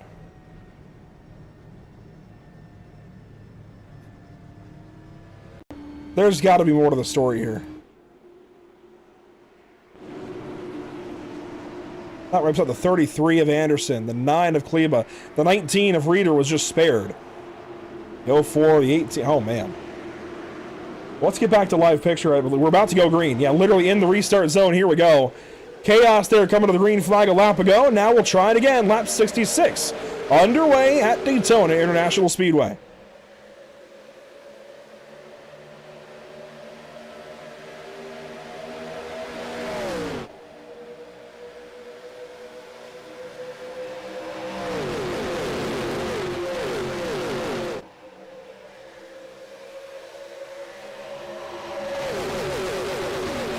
And so again, the report there on the situation for the 43 car is that he had his screen go black. I don't think it was intentional. I certainly can't imagine that it was, but that is really unfortunate, and I think a learning lesson for Border now in the 43 car. I can't imagine, Zach, that he wanted to be doing any of that. It's just what happened is we're crashing off of turn 4, the 32 around, the 5, the 45. Big accident, several cars to the pit lane.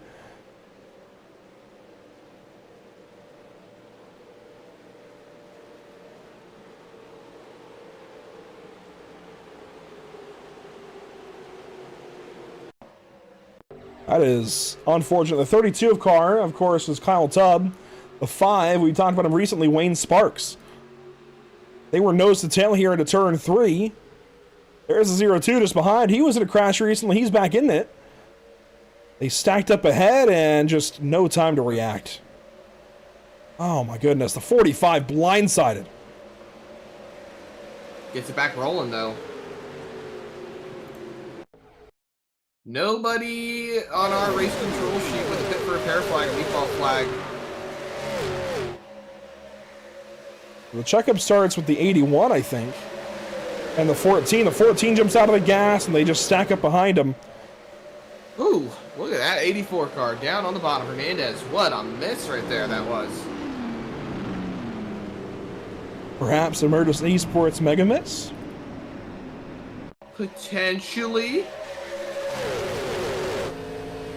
He's been a lap down the entire race. Still, actually, yeah, no, still trying to get his laps back. He's now 2 laps down.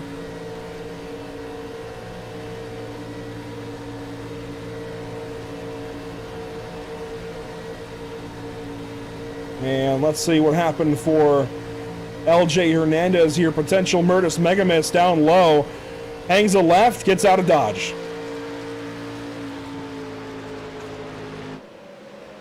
Too much dodge, not enough ram. Come on. I would say that was too much ramming for these drivers and not enough dodging. Regardless, the number 84 is a Chevrolet. One more look here. Yeah, the 32 just started to approach that 14. He checked up, and you see off of turn 4, it gets crazy. Cars moving every which way. The 18 and the 11 have a pretty good couple of misses. Oh, man, that 24. Vincent Arthur nearly clobbered the 32 car. That was close.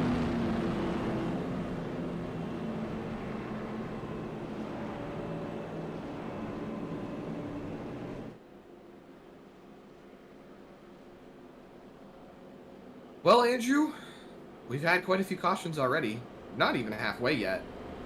We have had more than I would have expected. I do want to dial up a driver if we can. I don't know we can. I make the rules here. Let's see who we can dial up. What do you say we actually get the 19 of Reader, since he had that potential penalty review, and then was the one car spared in the path of the wreckage there off of turn 4 when the 43's screen went black? Cody Reader, what was going on from your perspective as 4 cars behind you and 4 cars ahead of you got wiped out coming to the restart? Yeah, I looked at my mirror because my teammates were behind me, and I see cars in the air like they're getting like a snowplow. It was something crazy, and then I just started seeing cars getting wrecked, and I guess the screen went black or something. I think it's just kind of common sense. If your screen goes black, you don't hammer the gas pedal, but man, I don't know. That's crazy. Definitely, I think, a learning moment for that particular driver, but obviously has impacted the race, as have a handful of these cautions. We also saw you on a couple of cautions ago. I guess there was a review of how many pit stalls you ended up exiting through. What came of that? Well, the 24 spun out on pit road, and yeah, the 24 spun on pit road. So I went through. Sorry, they're calling stuff out in the chat. No, I went through a couple extra stalls, just making sure when he whipped the car back around that I wasn't going to get any damage from him. So they were good with that. So we're good. Fair enough. And I noticed, I recognize your name, Brad's name, and Dustin's name, all from Elite Motorsports and the Facebook page over there. What is it like kind of running here as a Evernham team and kind of leaving the Elite stuff behind? Yeah, we love those guys like Josh and Zach, and I mean all those guys we have a lot of respect for. Actually talked with Jared quite a bit today. He's making some paint schemes for me. So they left this league for whatever reason, and we just kind of stayed because it was what we knew. But yeah, we still team up with them from time to time. They'll run a race here or there for us and vice versa. So like those guys a lot. KPR Motorsports is Dustin and I's team, which we have a couple other drivers on it now. So it's a lot of fun. We just, Dustin and I have been friends for a long time, raced together for a long time, so we kind of just do things together. I mean, we're competitive, we try to win, but this is just really kind of a hangout spot for us. I know it's been an up and down night already, I think, for every driver out there, but best of luck. That 19 looks good. Thanks. Yeah, we'll be in there at the end, hopefully. A long ways to go still for the entire field, but a nice opportunity here for car 19 to get back in it. That's Cody Reeder as we get ready to go back green flag racing. Zach Dalton Tucker has brought us back to the restart zone. Let's watch this restart from Brendan Maddox's favorite cam set, the fan cam.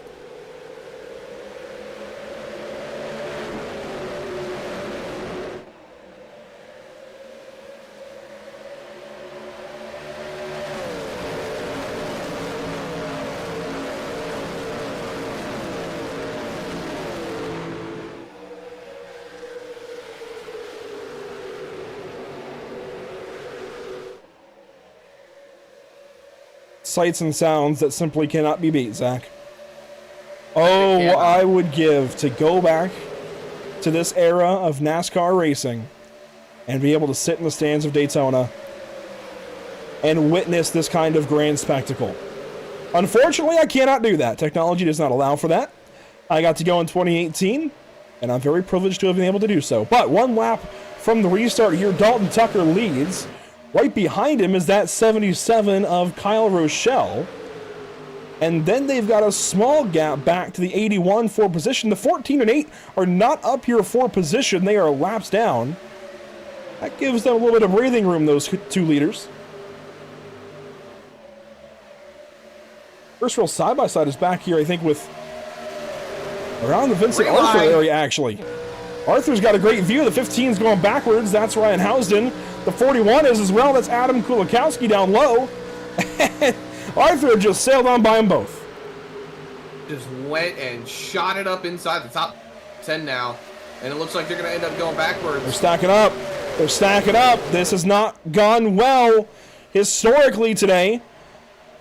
The field coming together here, getting 2-3 wide. Watch out, guys. A lot of bumping and banging. Hernandez with a save. Durheim on Conover. Reeder's there. Oh, my goodness. There's still 3 wide. It's the kind of moments where you forget to breathe. Just breathe, everybody, breathe. We're rolling. This is Cody Reeder's view. We just spoke with him. And he is knee-deep in the hornet's nest. He's trying to devise a way through all of this. He's going to pass a couple of cars there that are on the outside, slowing down. That was a 21 and the 02. Knight in the 21, the 02 belonging to Hoy, I believe. And they are both lapped vehicles, I believe. Actually, Knight's not. Crashing ahead, the 25. Down through the grass, he comes back on. I saw race control, or not race control, timing and scoring lighting up. What the heck just happened there? Lead change, by the way. Rochelle takes over. Let's see what happened here at the 25. And then let's see what happened for the race lead. So 25 through the tri-oval. The 41 just gets him. That's Kulikowski. Great catch by each of those drivers. Oh, what a great job right there. And then at the exact same moment, there goes Rochelle to the inside of Tucker to take the race lead. Tucker gets down in line. The 8 lets him in. Those, of course, are teammates. And now, live picture, the 3 goes back around. So Tucker takes back over here at Daytona. Height's now slow. The 2 car. He's pitting. Unsure as to why. Down the back straightaway. More cars slow. They're checking up at least. The 18 and the 11 went backwards just now. Tucker and now Cody Smith are racing for the lead. Smith going to take over in the back stretch. There's the view from across the racetrack. The 42 on the outside lane. That's your leader. The 8 car is lapped. These guys are insane. We've been having a lot of discussions recently about lap cars being at the front of the field, fighting for their positions. Yeah, we have. It's been very frequent. Just did it last night. Just did it, last week with the BRB Pro Series. Yeah, this is the 3rd Super Speedway race on the channel in a week, and the 3rd broadcast in which we've mentioned lap cars racing with the leaders. They were all the 3 Super Speedway races in the last week. Going back to the BRB Sundance Pro Series at Atlanta a week ago, And yesterday morning, actually, with the All-American Racing League at Daytona in the NASCAR Cup cars, the current ones, here yesterday morning. And now here today as we approach halfway. And halfway through this race, Zach, look at who is back up here. He's third place. It's number you know and love, Vincent Arthur. He's third. He went that lap down early. He has since returned to the front here at Daytona.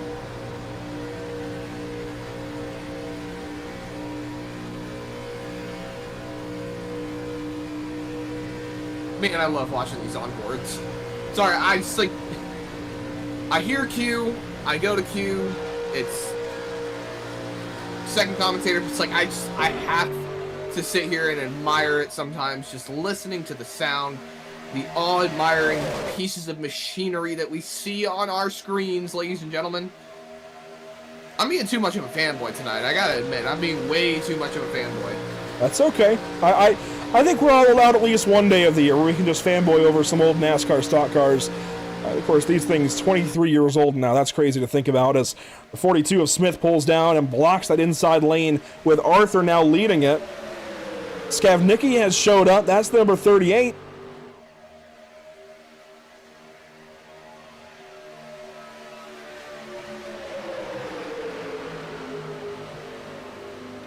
I thought we were going to get three wide there for just a moment, but it looks like everything's going to stay single file.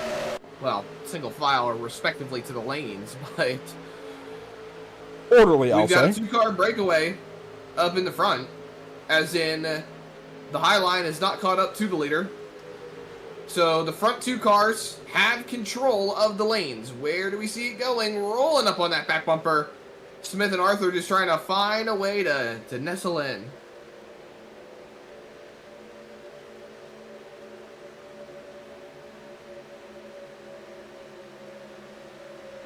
42 of Smith continuing to lead this race.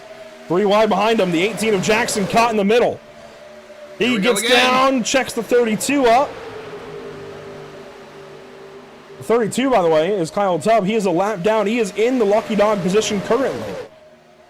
He is racing the 0-2, so he's got plenty of space here. He does not have to push the issue.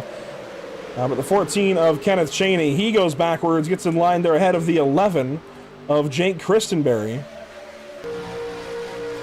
Haven't said his name much tonight. I don't think at all. Christenberry in the number 11.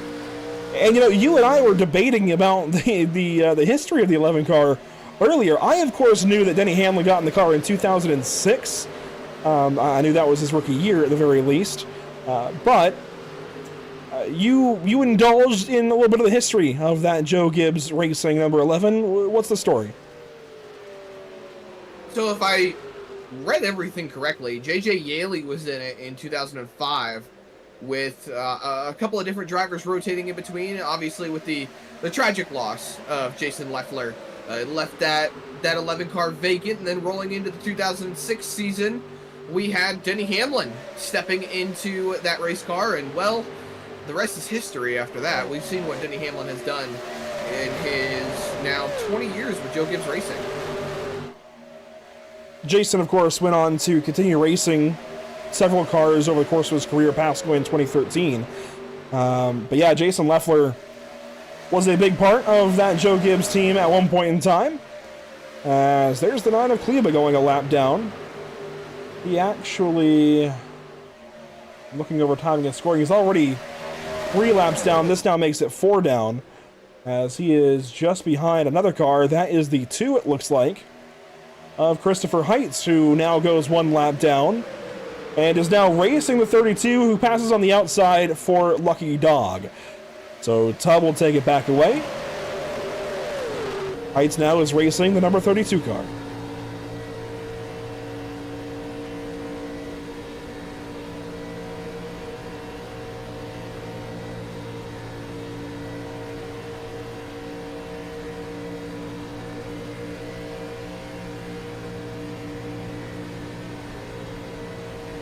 Heights just going to tag onto the back end of this draft.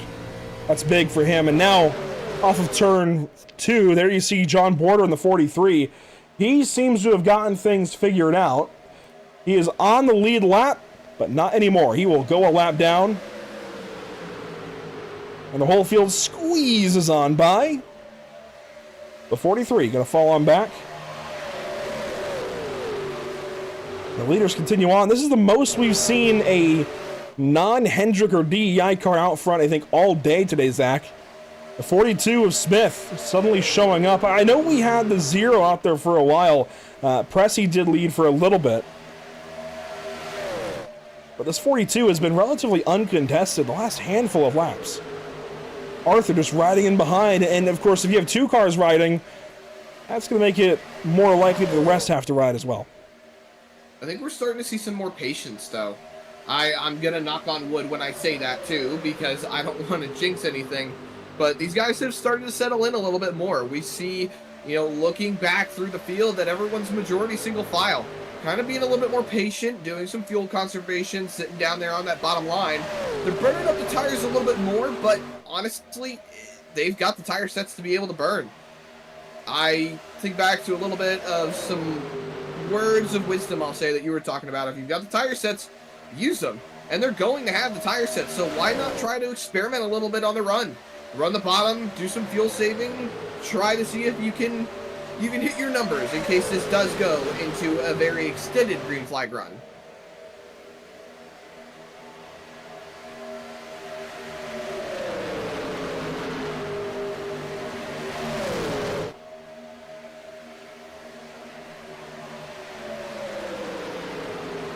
Cody Smith still leading. We are approaching what would have been the end of the race if this was a half-distance event. These guys going a little bit longer in this race and a couple of others on the schedule.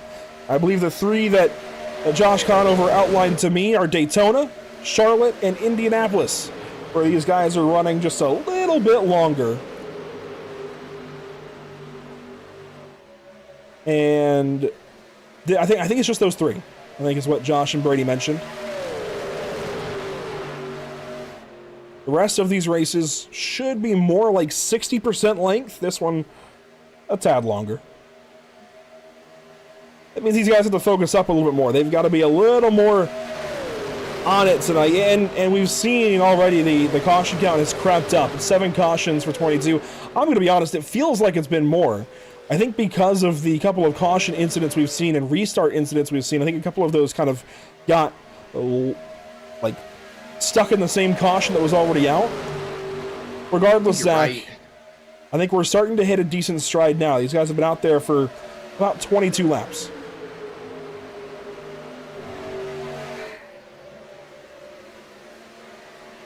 If they can keep rolling, keep us on a good green flag run, we're going to hit a fuel number here. 35 laps, remember, 30 to 35 laps is what we're looking at in terms of a margin. And we've got some separated packs. I know we've put some good camera time on that front pack, but take a look at that second pack too. They've got some good drivers stuck in that second pack. A lot of guys that we saw hanging around in the top 10 now sitting a little bit further outside the top 10. This is where you're going to, well, actually the first 4 cars are still outside the top 10, but this is where you're going to start seeing strategies come into play, because we hit that green flag stop, we hit those numbers. These guys need to link up, they need to work together, and they need to make sure that they are not speeding in pit road, causing any issues, and just rolling in there clean and green.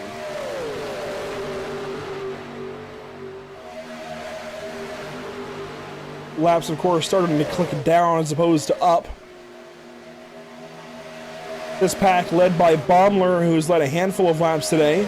Kristen Mary in the 11 is just behind. The 2 of Heights is a lap down. And of course, racing with the 32 for the lucky dog position. Then in the 15 is the 10th place car. That is Housden. The 2 Durheims right behind. Then Conover in the 48. And that's going to be Pressey behind in 14th as well. So definitely a lot of the early players from this race are in this pack. Even Gladgelich is in it. Reeder's in it. At 33 as well with Cody Anderson. But the leaders are starting to mix things up. Cody Smith moving around a little bit. Remember, these guys can go about 30 to 35 laps, give or take, depending on how much on throttle time they're experiencing throughout the course of each lap. you're a little more off the gas and in the draft, you can go a little longer. Here we go, pit stops for a handful of cars. The 77, the first in. The 8 of Moats, the 3 of Tucker. Land rush to the pit lane. No black flags. No black flags. Oh, watch out! Watch out! Oh, contact there. Knight gets into the 77 of Rochelle. Tucker into his box. Here's the 81 as well of Baumler. This is a little earlier than I expected, but I wonder, Zach, if they're starting to play the race in reverse. If you can go about 30, for example, that would be, let's see, 30 prior to 150 is about 120. 30 prior to that is 90. So I think these guys are starting to work the race in reverse and make sure they're good for the back end of the race as opposed to just right now.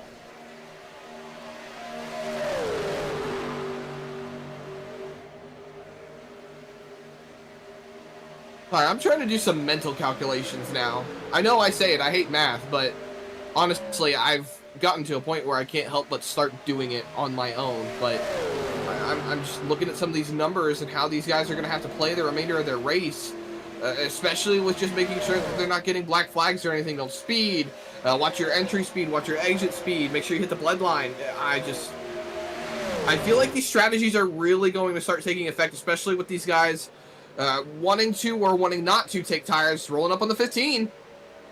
Just saw him pit, low. going a lap down. These cars all stay high. This is the top 4 plus the 32 and 28. So the top 4 are Smith in the 42, Arthur in the 24, Skavnicki in the 38, and then Jackson in the 18. The 32 and the 28 are kind of bonus cars. So the 32 is going to be, let me find him here on my timing and scoring. Let's see, Kyle Tubb. And the 28, of course, is Nick Geilis. He's down in 33rd. So Tubb is currently the lucky dog car. He's the first car 1 lap down in the 24th spot. Geilis, though, is 33rd, 5 laps down. It has not been a kind race to him today. Question is, when do these guys pit? Are they starting to actually work this race in reverse? And now, man, we have groups all over the racetrack. Yeah, they're rolling up on the drivers that just pitted, and you look a little bit further down. Christenberry, Durheim, both the Durheims, Conover, Pressy, and Senior, they're about 4 or 5 seconds back from that lead 4. You can just see them rolling a camera shot here and there. We're just rolling through the rest of this race into the green flag stops now, and the packs are just forming up.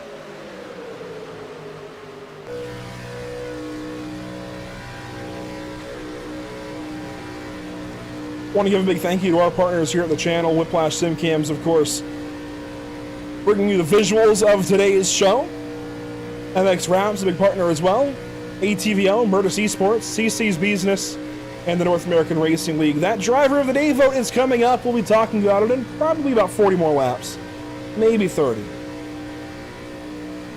And we'll get that vote out to those of you watching on YouTube this evening. There's a handful of you. We certainly appreciate you doing so. I know it's an overused line in YouTube in general, but if you are enjoying tonight's broadcast, we certainly invite you to consider hitting that like button, perhaps subscribing as well, to stay up to date on everything with Pit Stop TV, not just the NORA or NORA Retro Cup Series.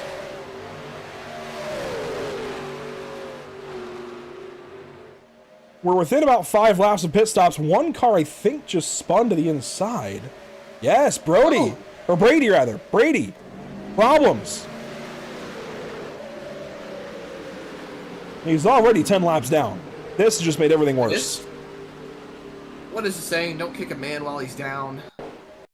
Especially when it's the 8 car at Daytona. You can see We all know nobody wants to see that. a pack in the background. Brady, though, with this group of cars that has just recently pitted, Ronnie Norman on his back bumper. Here they go through turns 3 and 4 off the 4th corner, and Norman just a little too committed to his bumper. Ends up, oh my gosh, that's a big hit. That's a really big hit. Moats, he's going to be in the pits for a while. No meatball flag. Honestly, it's straighter than it was earlier, but that's still a lot of damage.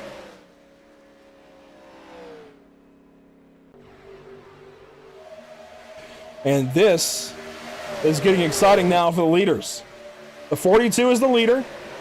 That's Smith. Arthur is in the 24. That's second place. Skavnicki is third in the 38. They have caught those cars ahead that pitted recently, and they're starting to slice and dice and try to find a way by. They've passed the 77 now. The 42 pulling back down to maybe get a run. Or are they going to pit here? They have to pit soon. Very soon. They're at 31 laps run. There was a caution in that time, so that will help them go a little bit longer. Well, if they can get to past 95, they will be in a better standpoint because we're still within about a 2-stop window. So we have to pit one more time. 35 roll from 95, 35, which would be lap 130. That would put them within 20 laps to the checkered flag. So that would put them within having enough fuel to run caution laps and do a green-white checkered. Because this is 2005. We don't have 3 attempts at green-white checkered. We have 1, if I'm not mistaken. No, 15. Unlimited. What? Yeah, unlimited. Huh. So if it comes down to it, we could extend this race pretty much as these guys need. We certainly hope not to do that, but we'll see how it goes. We have the ability at the very least. I was asking Nick Geilis about that earlier, and he had to get Josh Conover for verification, but team owners voted on that a little while back and voted to keep unlimited green-white checkers for the league, as there you see the secondary group off of turn number 2, quite a ways behind these leaders who have pulled up the back end of this nearly lap down group of race cars.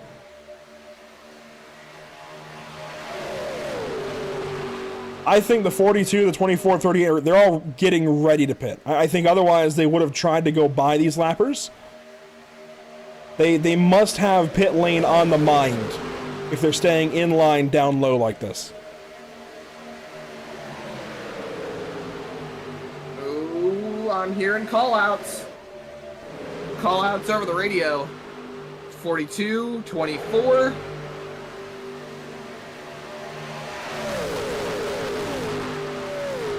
I think the lead pack is finally going to start to take it into the pit lane.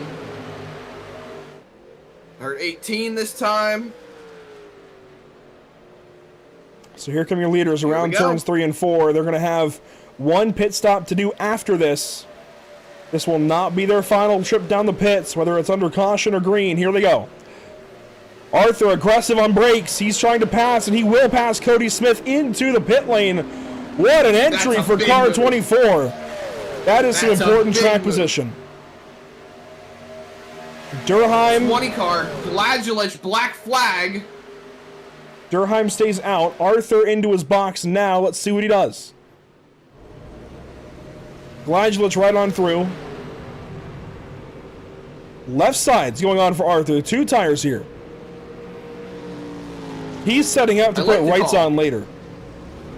I like that call. I really, really like that call. And he will have the track position over Cody Smith.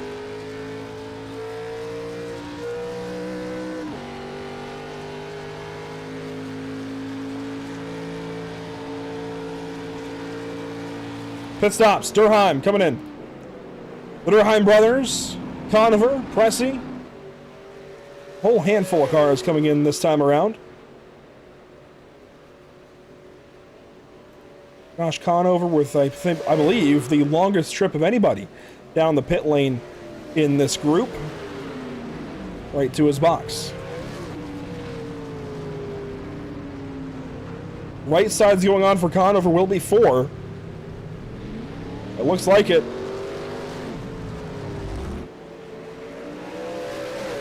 So down the way now for Conover. Did the lefts even jack up? Honestly, I was getting ready for cameras. Did the lefts even go up? I didn't even see him. I was focused on making sure I had the right camera set up after all of that. I don't think the lefts even went up. They didn't, honestly. Right goes down.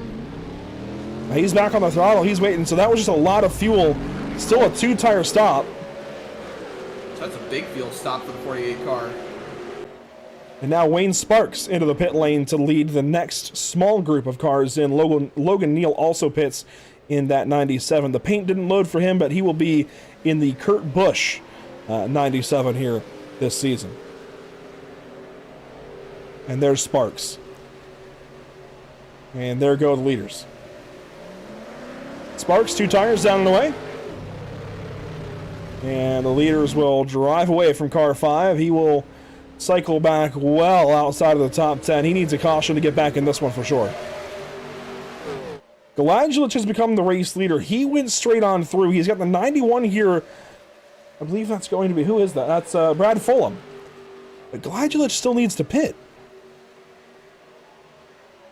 I think he's trying to stay out in case a caution comes out, but he's going to have to realize it's not happening and just hit the pits.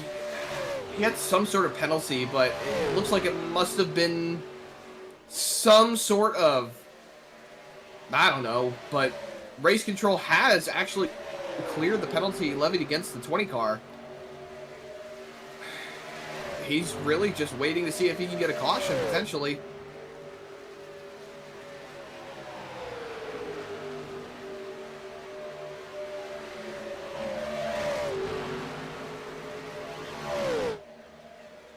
So, eventually it will be Arthur taking over the race lead as it stands. Arthur, Smith, and Jackson still together in the 18. They dispatched of, who was it? The 38 of Skavnicki, who is slow, crashing. No caution, we stay green. Just hit 50 to go. He fell back here to this secondary or even tertiary group. Galadulich now pits. Ronnie Norman on the right rear of that 38 just hooks him.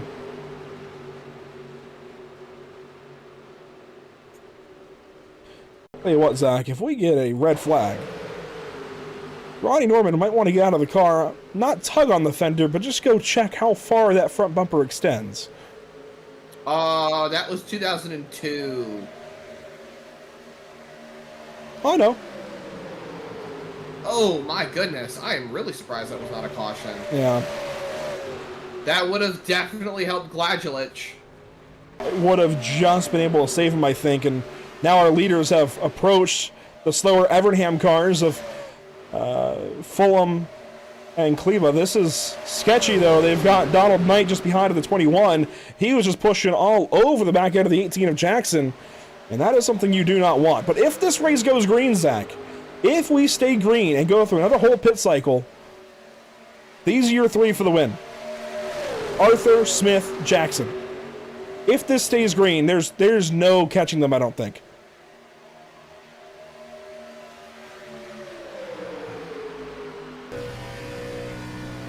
I really think they've all played that strategy to perfection. And I still really like Vincent Arthur's call to take left side tires only. That could be a real game changer. It is absolutely a very good move. It's one that I think we've at least talked about in the past. We haven't really seen it many times. To stagger, to get the lefts now, to get the rights later. It's heads up for sure as Jackson backs off here, the 2 race leaders. That's going to bring the 21 of Knight to his outside. This could break things up a little bit. That is not what Jackson wants or needs at all.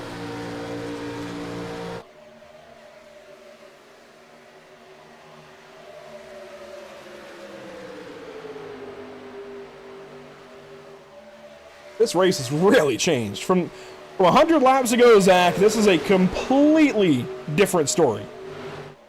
It's become a whole different story. I mean, well, you did just say that, but I'm just really surprised how the entirety of this race has gone. And now looking at just how the running oh my goodness, I'm getting tongue-tied again. The lineup, we're looking at how it's turned out. We've got the top 3 still rolling up there, 24, 42, 18. And then, wow, that car's getting a little racy now too. And then you've got Conover 2.2, 2.1 seconds behind. They're starting to close in because these guys are starting to race around a little. I said I didn't think they could be run down. Oh, they're absolutely getting run down. Conover, Pressey, Durheim, and Senior, even the other Durheim, oh, they are running them down big time. This is going to be a much larger situation. Conover's already nearly in draft range. Maybe that's what the 18 was playing. Maybe Jackson was going high to break things up and create a wider gap of air to allow those cars to draft up, because now you got these two lap cars move around too. It has completely changed the dynamic up here. Arthur and Smith, they're getting run down. Here comes Conover off of turn 2. He's got to run. Where is he going to go? He goes middle. Splits the 32 and the 18. Will he now go high? No. Pulls him behind the 21. That's a lapped car. They pass the 42. Arthur tried to block. But you know what? Arthur and Conover are teammates. They link up. What an operation. That did not meet my expectations at all. That is not what I thought was going to happen there.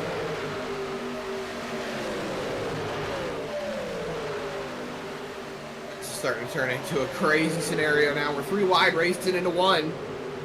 It's Hendrick cars back in front. And you know, I mentioned Pressey isn't really forced to be aligned with anybody, but I believe Haas at the time would have been aligned technically with Hendrick Motors. So maybe that was the play there for Pressey to stick to the back bumper of the 48 car to get him back up here. But maybe it'll be those 3 that work together, because I don't see any other Hendrick cars up here. I don't see the 25. I don't see the 5. They are much further down the order. Wayne Sparks is on the lead lap, as is Matthew George. But Wayne in the 5 is back in 16th. Matthew in the 25 is back in 19th. Well out of this battle as more cars are joining. You see him pulling up, Zach, getting closer and closer. That's Dalton Tucker's group that pitted a little bit earlier on in the run. Oh, it's getting crazy. I'm so scared there's going to be a wreck. Yeah, you're not alone. Arthur is all over the racetrack, bobbing and weaving. Donald Knight to his outside, the lapped car into Arthur. That was scary.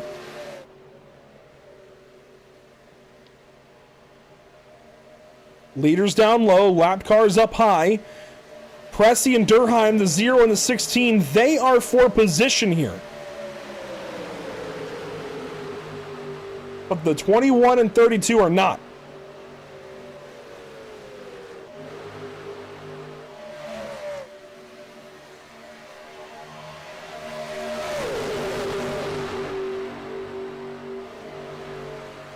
I gotta say, knowing the 24 and 48 obviously are teammates and are going to want to work together here, that might be dangerous for the rest of the field. That might be exactly what the rest of the field does not want to see at this moment, especially if we actually do stay green here. It's going to be hard to unseat them. Arthur gets out to a run, though. That's going to check up the bottom when they catch back up. Conover has to get out of the gas.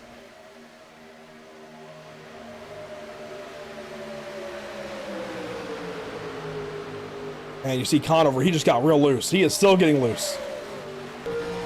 He's got the 42 of Smith packed up underneath the spoiler. Here's the look back from the 48 car. Meanwhile, the on board with him.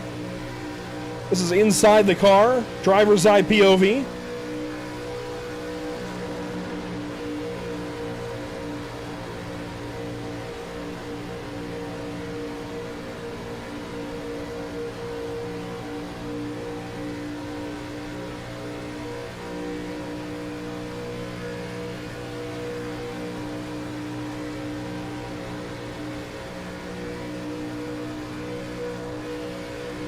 Oh, contact! Whoa, Arthur down low! 24, below the yellow line.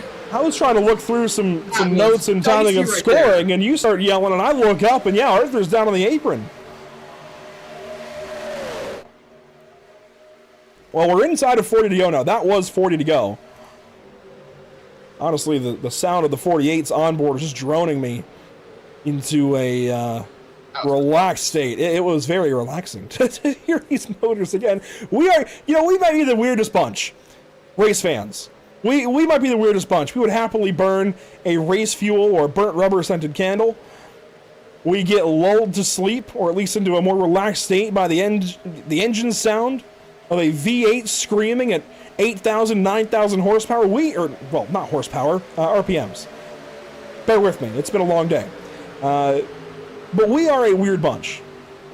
We want cars as close to the chip as possible, as many RPMs as possible, as much power as possible, screaming down these straightaways. You ever think about that, Zach?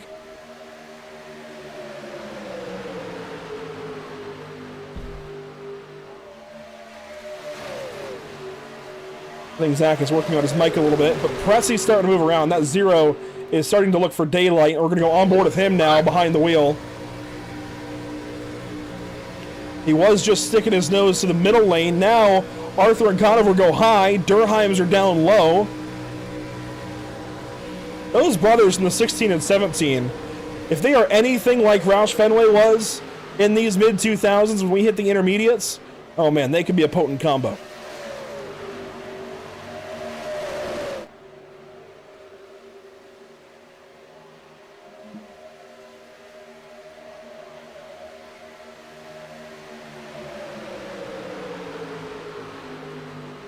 .21 down low, that is still Donald Knight a lap down.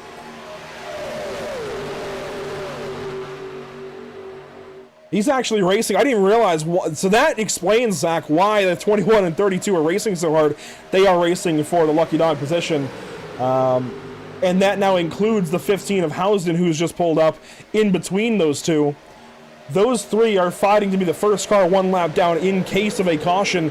And frankly, with how many cars we've now packed up, remember, we had 3 that had pulled away. We now have 13 in the lead draft, plus some lapped cars. This race has once again completely changed.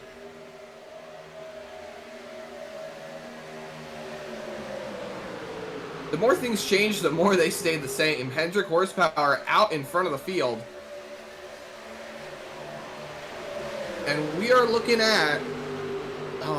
We're looking at about another 15 laps before green flag pit stops, at least for a majority of these guys. But in the next 6 laps now, count them 6, we will be within the window to make it to the end of the race. In fact, we might actually be in the window right now, minus some green white checkers. It's really close.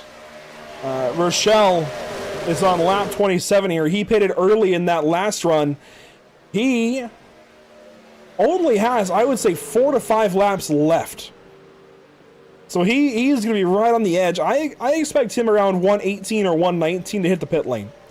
He's got a couple more laps out there, but he's going to have to pit soon. And there's really not too many cars around him that are on that strategy. Dalton Tucker is the other one in this group that is. Tucker runs back in 12th. There he is in the 3 car. The next driver on that strategy is Ronnie Norman, way back here in 14th. He is not in the lead group. He's 12 seconds off of the leaders back here with Kevin Balmer and with the 91 of, let me remind myself, Brad Fulham.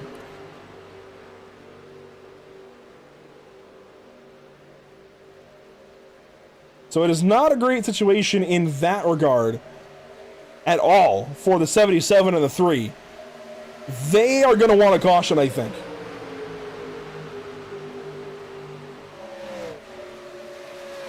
By the way, I don't want to see a caution. I want to see this race run out. This has been some good stuff this last half of the race.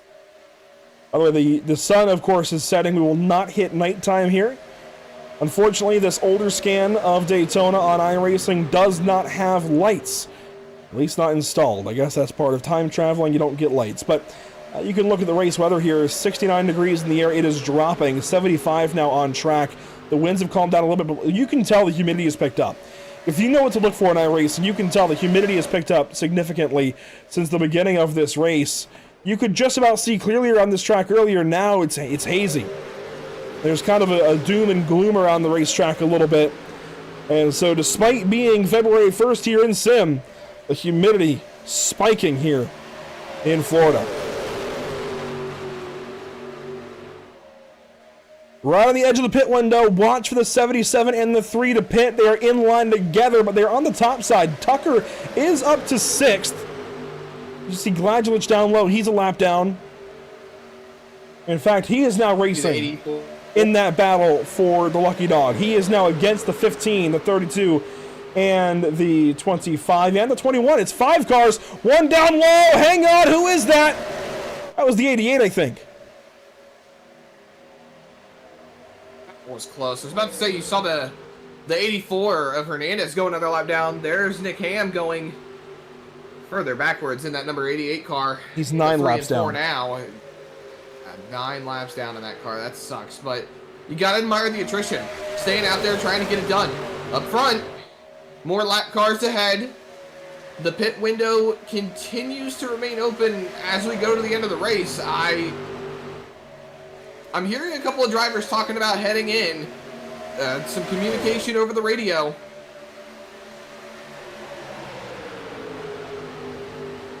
Might see some pit stops this time. Going to the low side. Conover to the bottom.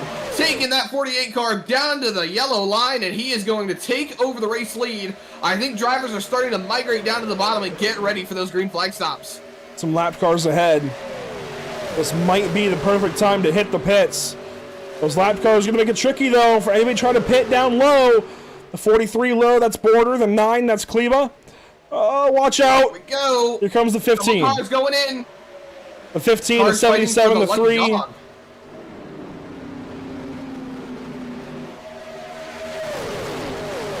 Guileless also in this group, Knight in this group. They will hit the pit lane first. I mentioned this group was low on numbers. They have straggled some together. The 15, the 3, and the 15 missed his box. Oh, no. He's still trying to get in his box. But for the 3 car here, this is an important stop. What's it going to be? I think just fuel only. I don't think he's getting any tires. Like it. Fuel Down the way. One car coming in. Wow.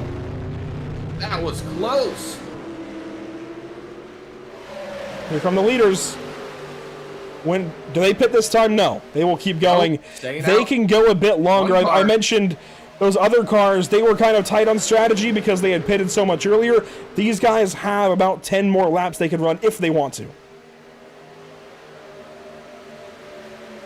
Keyword is if. Short pitting has been known to work. Little Pied Piper action here from the ARCA driver, Vincent Arthur.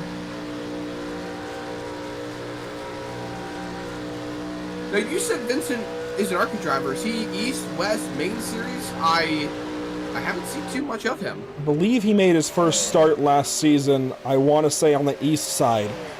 I know he's been running some late models at places like Hickory Motor Speedway in Hickory, North Carolina, and some other racetracks. I've luckily been privy to a couple of his races, actually, between Hickory and Tri-County, but I know he's also working on making his way into the ARCA Menard Series. There goes Pressey down to the bottom.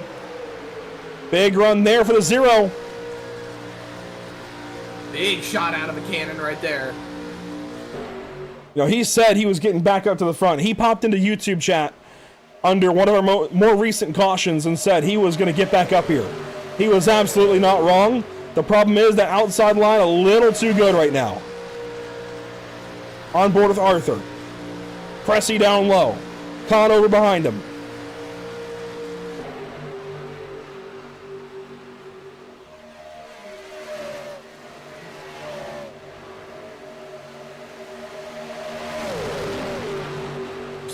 Starting to see this top side roll a lot better like it was earlier in the race, Andrew. I feel like, I don't know, I feel like with the left side tires on that 24 car, it just makes more sense to keep running up there, preserve those right sides, keep himself in the mix, and as we go into the last run of the race, those right sides are definitely going to be a lot more beneficial. Yeah, that's going to open these guys up to be able to make a little more moves. You know, that's why I like tires on these plate tracks. I like to be able to move around the racetrack as the fog is really rolling in, the humidity is ramping up. You can see it here with the haze from the blimp camera. But yeah, I like having fresh tires when possible.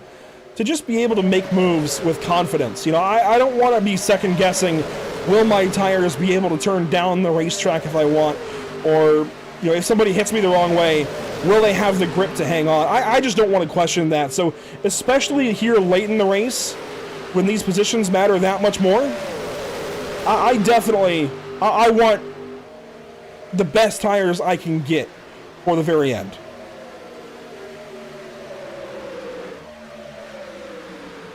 And for those of you wondering, the North American Racing League Driver of the Day vote, we will be beginning that shortly after this pit stop cycle. We're really just waiting on these guys to pit, and then we'll nominate our 2 drivers apiece, 4 total, for you all to vote on over on YouTube as the top line gets rolling once again here at Daytona. Much like we saw early in this race, some 125 laps to go.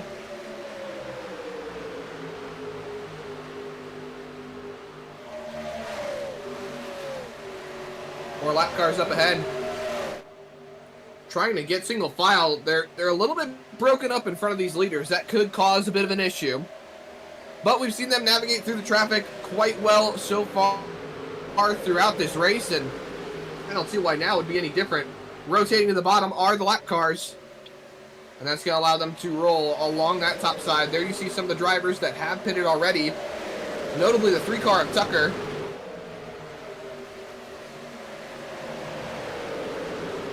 Roll on by. 25 laps to go here at Daytona. Smith giving a big shove there to Arthur into turn 1. I will say, by the way, this is one of my favorite paint schemes ever ran on the 42 car in the NASCAR Cup Series. The home 1-2-3 machine. I had a diecast of that car, but it's Busch Series or Nationwide Series variant at the time. I want to say it was Reed Sorensen down in the Busch Series, but regardless, it's a cool looking paint scheme. I like it. But 25 to go. The last thing on these drivers' minds, while I'm thinking about these paint schemes and how cool they still are, the last thing on these drivers' minds is anybody's paint scheme. They are simply focused on getting to the checkered flag first. And you wouldn't, you know it, Zach, all the chaos we saw the last 20 laps or so as these couple of groups came back together, it is the same 3 back out front. Arthur, Smith, and Jackson. The 24, 42, and 18. Seeing the cream of the crop. I definitely think, based on the last 40, 50 laps alone, these 3 have to be favorites. Not necessarily locks, but favorites to at least be considered for driver of the day. So once they pit, we'll be talking about it. We're laps away from these guys' final stop. There goes Jackson down the banking for a moment. Almost faking us out. Durheim's coming in, the 17. He's going to bring his brother in the 16. They pit alone.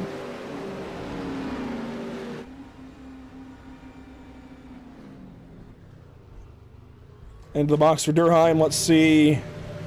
This is Chance we're looking at. Fuel only for the 17. How about the 16?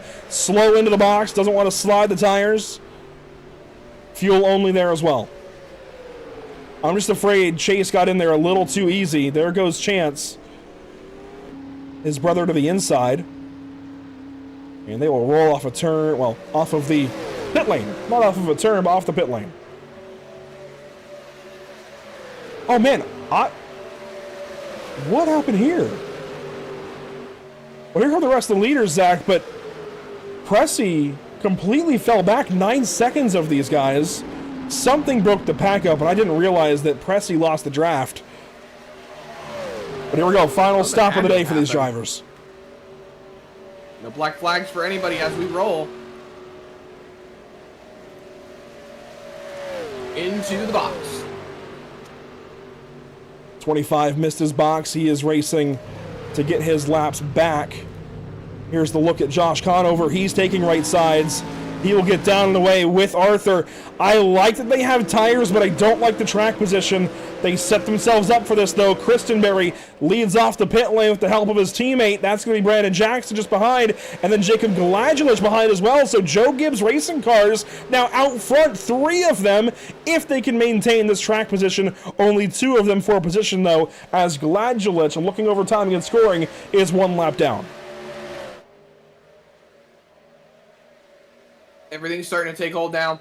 Final stop of the race.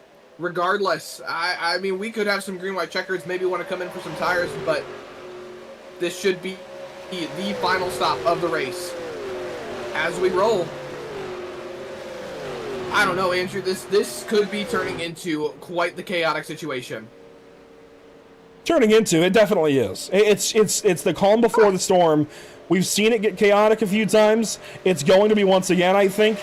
The numbers are on the side of the group behind with Durham. Arthur through the grass. Big trouble for the 24. No way. Maybe moments from nominating him for driver of the day. And he is down through the grass. Chance Durham pulled up behind him, gave him a shot, and immediately lifted those rear tires off the ground, and he went skidding through the grass, the ball field here at Daytona. There you see Conover further back. He had a rough time in the pits. It has all come apart for Hendrick Motorsports, the 24, the 48. Hunter Sr. is currently a race leader. He is not yet pitted. He is still on the racetrack here, as is Nicholas Pressey, trying to wait on a caution. Your prospective race leaders will be the 11 and the 18, relatively uncontested. Before, the numbers were on the side of the Durheims, Arthur, that group. Now, with 20 laps to go, it might be on the side of these JGR cars. It's just insane. Insane to think about. And if we get a late race caution, it could throw them back into the mix, but that's crazy to me. I mean, that is genuinely crazy because the guys that we saw running up at the front, they're still somewhat up there, but now you've got guys like Vincent Arthur who are in jeopardy of going a lap down. I mean, this is wild. Hunter Sr. in the pit lane, as is Nicholas Pressey. Right side's going on for Pressey, I think, as well for Sr. He's down and away. Pressey going to exit, and there he goes. He will drop, of course, out of the race lead and hand it right back over to Christenberry and Jackson. Anderson is next up, and Anderson might have a chance of running them down. Where is he at? Maybe. It's a stretch. He's trying to chase down the 91 here of Fulham. Ironically, he was with them just a moment ago. He was. He is losing a lot of time very quickly. Man, if this goes green, Zach... Oh, don't pull the top side. Certainly not what Anderson wants. Fulham doesn't know that. He wants to work together. He pulls up. They tag in. A couple of cars into the pit lane area behind. This is the pack that is racing to catch the leaders. To go up there and try to have a chance at this race. They are 5 seconds back. 28 laps to go. They got the time. It's got to be a perfect... Time is on their side. I'm sorry, not 28, 18. That narrows it down a little bit. 18 laps to go. Here are some cars that can help these leaders. Maybe, maybe not. Reader, a little too slow still. Not back up to speed just yet. And Zach, it's that time. We are down nearly to 15 laps to go. Driver of the day. Look at that number next to Brandon Jackson. Started 39th, he's second. In a position maybe to win here at Daytona. He's got to be in the running. I would have to say so. I would put Brandon Jackson... Well, who you got? In that mix. I'm taking him. I'm going to take him, honestly. Brandon Jackson, I'm going to take him for my first biggest driver of the day. Look at the cars behind him. Both Durham, Smith, they're up 32, 33 spots. I'm in for that, but I think my second pick, I'm still going to have to give it to Vincent Arthur. I know he spun. I know he is a little bit further down, but should we get that late race caution? Should we be in position to get him bunched back up with the field? I see him going to the front. I see him being able to take that 24 car and put it to the front. Now, I'm not picking him just because he's running a Jeff Gordon paint scheme. We've talked about it. He has been one of the cars. I don't know. Seems a little sus to me. I'm going to give one nod certainly to Chase Durham. Or Chance, rather. Chance. Getting them mixed up. But Chance Durham, he's up 32 spots right now. We saw Chase a little bit earlier. We have not really seen Chance much. He just kind of popped up out of nowhere, played his cards right. got up here towards the front. He's trying to run those guys down. They are starting to cut into that lead ever so slightly. Watch out, I think, for the 17 of Chance Durheim. He is one to watch. He's a rookie. He's a rookie, just like his brother. A rookie here to the series. I think we've got reason to watch the 17 car these final 15 laps or so. And for my other pick, I'm actually going to go ahead and drop down to somebody else who has not led laps. I know a handful of guys have led laps and dominated the race. I want to give a nod to Conover, actually, for 16 laps led. Tucker, 15. Pressy even with 6. And how about the 81 of Baumler here for 26 laps led? But my other pick is going to have to go to Kyle Rochelle in the 77. You see, as low as 35th, was lapped earlier in the race, and has 100% fought back through and put himself back in a position, not necessarily to win. He needs a lot to go his way right now with the way the strategy worked out. He's 11 seconds back of the leader. But if we get a caution, anything can happen. And he's in the top 10. And even up 12 spots from his starting spot. So even without having gone to the back, he's up a handful of positions. He's played his cards pretty nicely, and I think it's worth recognizing here in our very first Driver of the Day nomination period with the NORA Retro Cup Series brought to you by Harpoon Design. That will do it for Driver of the Day. That vote has just gone live over on YouTube. And Zach, don't look now, but these Roush Fenway Fords are starting to close in on those Joe Gibbs Chevrolets. That they are. But they're running out of time. 13 laps to go, clicking by the flags. Actually, 14 laps to go. The lead's already clicked by. There is still ample opportunity for things to happen. They're trying to gain as much as they possibly can. Losing a little bit down the straightaway, gaining it back a little bit in the corners. Trying to work that gap down any possible way they can. What's the term? Making some hay?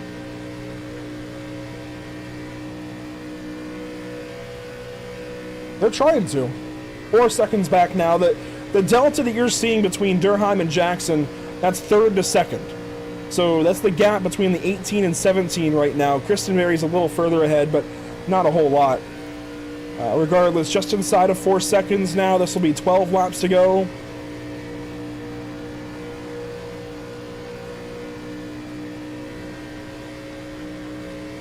No matter what, it's going to be exciting. Jackson swapping problems. What in the wall? Kristenberry. Oh my goodness. It's all come unraveled. That's the leader. Kristenberry in the wall. This has all come undone. The Joe Gibbs teammates. Massive issues here, and Jackson's going to get run down certainly. Before he does, let's go back and see what happened between the 18 and 11 off of turn 2. There they are, passing the 84 of Hernandez. Galajovic still right behind. That's their teammate. This is off into turn 1. Jackson just got into him. And then Kristenberry trying to save it. Couldn't. Oh, man. Pancakes the right side on the retaining wall. And here they are. Safer barrier. Here they are, about to catch the 18. There's the 17 in the background. 11 laps to go. Once again, the race completely changes. Jackson, a block. He's got to try. He runs him over. Instant contact. Spinning into the grass. Caution's out. Out. In the wall. With 10 laps to go. My, oh my. What'd I tell you? What did I tell you? Who is this going to benefit? Mr. Vincent Arthur in that 24 car. He's going to get bunched back up.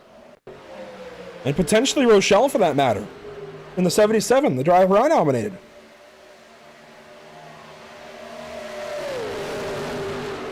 This is going to be one of the most controversial moments, I think, for the next week. On the 16, I think, went sideways as well. He went spinning. That's Chase Durheim. He did not get the inside wall, while Brandon Jackson did. This is going to be a very contentious point for the next week or so. in this league. Let's go back a little bit further and kind of see it develop.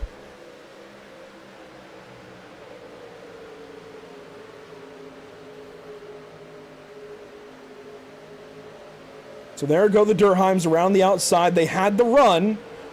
The 18 comes up to block once. Durheim goes low, and there's the reactionary move from the 18. And that, I think, absolves Chance Durheim of really most wrongdoing. If Jackson had just held his line, I think that's 100% on Durheim if that's still a crash. But when you have that extra reaction from the 18, that suddenly changes the whole thing. He just barely moved down to continue blocking the 17, and that makes it that much worse. But you know what, Zach? He got the inside wall not very hard. I think he'll be okay. I think so too. I think he's going to be able to continue on. Let's see the complete onboard here for Brandon Jackson.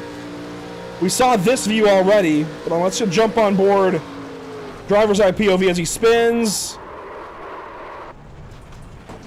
Man, that's impressive. One car spinning on the apron right. That's Hernandez around. Yeah, we saw the 16 around, and the 84 was also around in that.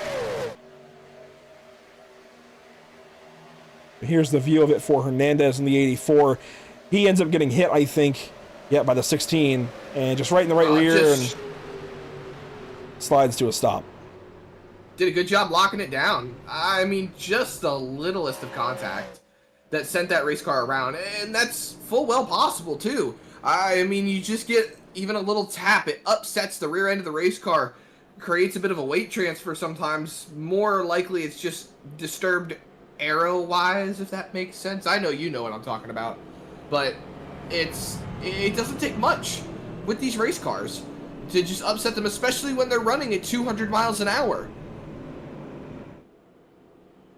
What is it? As speed increases, mass increases. I'm trying to remember. I'm not getting into physics right now. You know what I will do, though, is I will bring in driver number 17, Chance Durheim. I want to know what this guy thinks of what just occurred on the back straightaway. Chance, you're a rookie here in the series. Of course, first race of the new season. A lot of eyes on the whole situation. Everything changed very quickly when the 11 got in the wall. But what happened from your point of view on the backstretch moments ago? Well, we came out of 2 there, and we had the huge run because he got in the wall. So I was thinking, if he comes up to block early enough, which he did, I'm going to go down and split him. And he came down a little bit, got him in the left rear there, and unfortunately it took both him and Chase out. But at least for both of them, they should still be in it. Yeah, I noticed for Jackson in the 18, he just barely got the inside wall, and your brother Chase at least missed it. What was it like? I mean, that had to be fun, at least approaching the back end of this race with a chance to race with your brother for the win here. Yeah, I mean, that's always what we try to do in these super speedways. It's work with each other until about 100 feet to the line, then whatever happens from there happens. But, obviously I don't want to be involved in something that wrecks him, so hopefully he can get back up here and we can work with him. And of course, with this 2005 vibe, we get something we don't often see on iRacing anymore, single file restarts. You think that's going to help or hurt you here? Well, you might know more about it than me. This is my first time ever leading one of these things, so let's see what happens here. I guess, hope these guys stay with me, but the risk is if you get out too far out in front here, you could always get split, so gotta hope I don't get too far out in front and go till the end. I know, obviously, the teams are the teams, right? And you and your brother race over at Roush, technically within the series, but you can have friends and work together outside of that, and we saw that even back in the day. Do you have any friends up here, or are you all alone? Well, I'd like to think so. I think me and Josh worked together pretty well earlier. Same with the 4, but I also wrecked Josh's teammate about 15 laps ago, so we'll see where we stand when the push comes to shove, but I don't know. Guess I don't know. I like the honesty, Chance. Good to talk to you. Best of luck here. This is going to be a wild finish. Absolutely. Thank you, guys. So we'll get Chance back down to his Discord channel as my Discord scrolls very slowly with his brother. There we go. We'll drop him back down. Good to talk to him. and hear what he's got to say as the sun comes back out. And, you know, Zach, Nick Pressey is out there in the YouTube chat saying it's time to go crazy. He's lining up 7th. This could get a little hectic. 7 laps to go. Lucky number 7. He's got the 3 car in front. Look right behind him in that 8th spot. Vincent Arthur, he is back in this race. Andrew, we're about to turn him loose one more time, hopefully one more time. Avoid those pesky green-white checkers into the restart zone. And we are green flag racing back here at Daytona. Notice no lap cars with the field. Where are they going to go? Bottom. Big run already from the 33. Anderson takes it low. He doesn't have help yet. The 77 pokes down there. They all go low. Arthur moving down. The lines are forming. Caution. And caution. Caution is out. Brandon Off Jackson. The restart, the 18. Oh, no. I had such a good feeling about his race at one point in time. I had such a good feeling about that restart. It was looking so good for the 18. And then stacked up behind his teammate. Yep. Oh, and that makes it worse. Oh, man. Back of the field. Joe Gibbs cars, they were rolling so well at the front. I know Gladulich still kind of out of it at the moment, but they were rolling really great. Now it's just turning into a bit of a tricky situation. Tags the wall, and 18's got nowhere to go.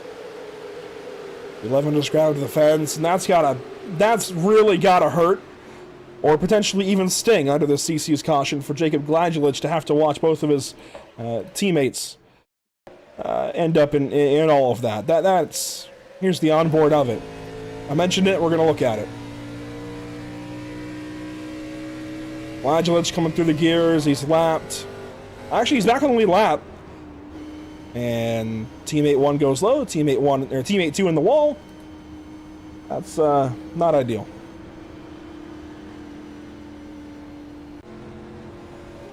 So, chance. To say, go ahead.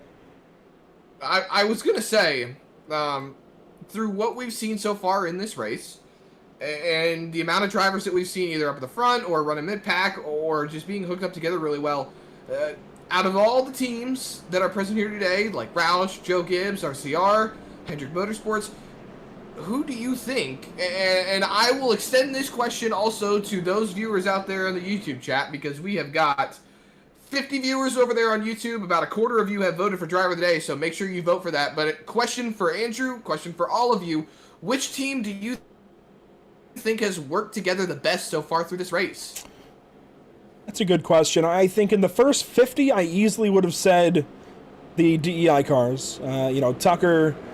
I want to make sure I get his name right again. The 81. I'm looking for him. Baumler. I want to say Baumlin for some reason, but Baumler, Tucker, certainly Moats was good for a while there. I think those guys were working really nicely together early, and then it came unraveled early for them, and Moats got hit. Put in the wall, whatever, his race came undone. So then for a little bit, it certainly would have been the Hendrick cars for the next 50, I think, from 50 to 100. And then from 100 until, I guess, about 140, I would have said the Joe Gibbs cars. And now everything is pretty much man for himself. Every man for himself. Just go out there and get what you can get. Well, hopefully we're only going to have one more restart to settle this whole scenario. I think a few of the guys up the front have changed hands a bit, just based on track position alone. Yeah, they moved around a little bit. Rochelle jumped up. Conover, I think, moved up. Arthur tried to go forward. He didn't. So they moved around a little bit on that restart. But while we wait on this next restart to get going, I want to take a look back at what's upcoming for us here at Pits.tv. Beginning, of course, with the BRB Sundance Pro Series tomorrow night at Michigan International Speedway. They just had their weekly practice race and announced the first 3 tracks on their Season 6 schedule. We will not be mentioning them here tonight. Technically, they announced 4 tracks that are on the schedule for next season. We will get into that in tomorrow's broadcast. But that'll be tomorrow night, February the 3rd, with our MX Raps pre-race show kicking off about 8:30 p.m. Eastern.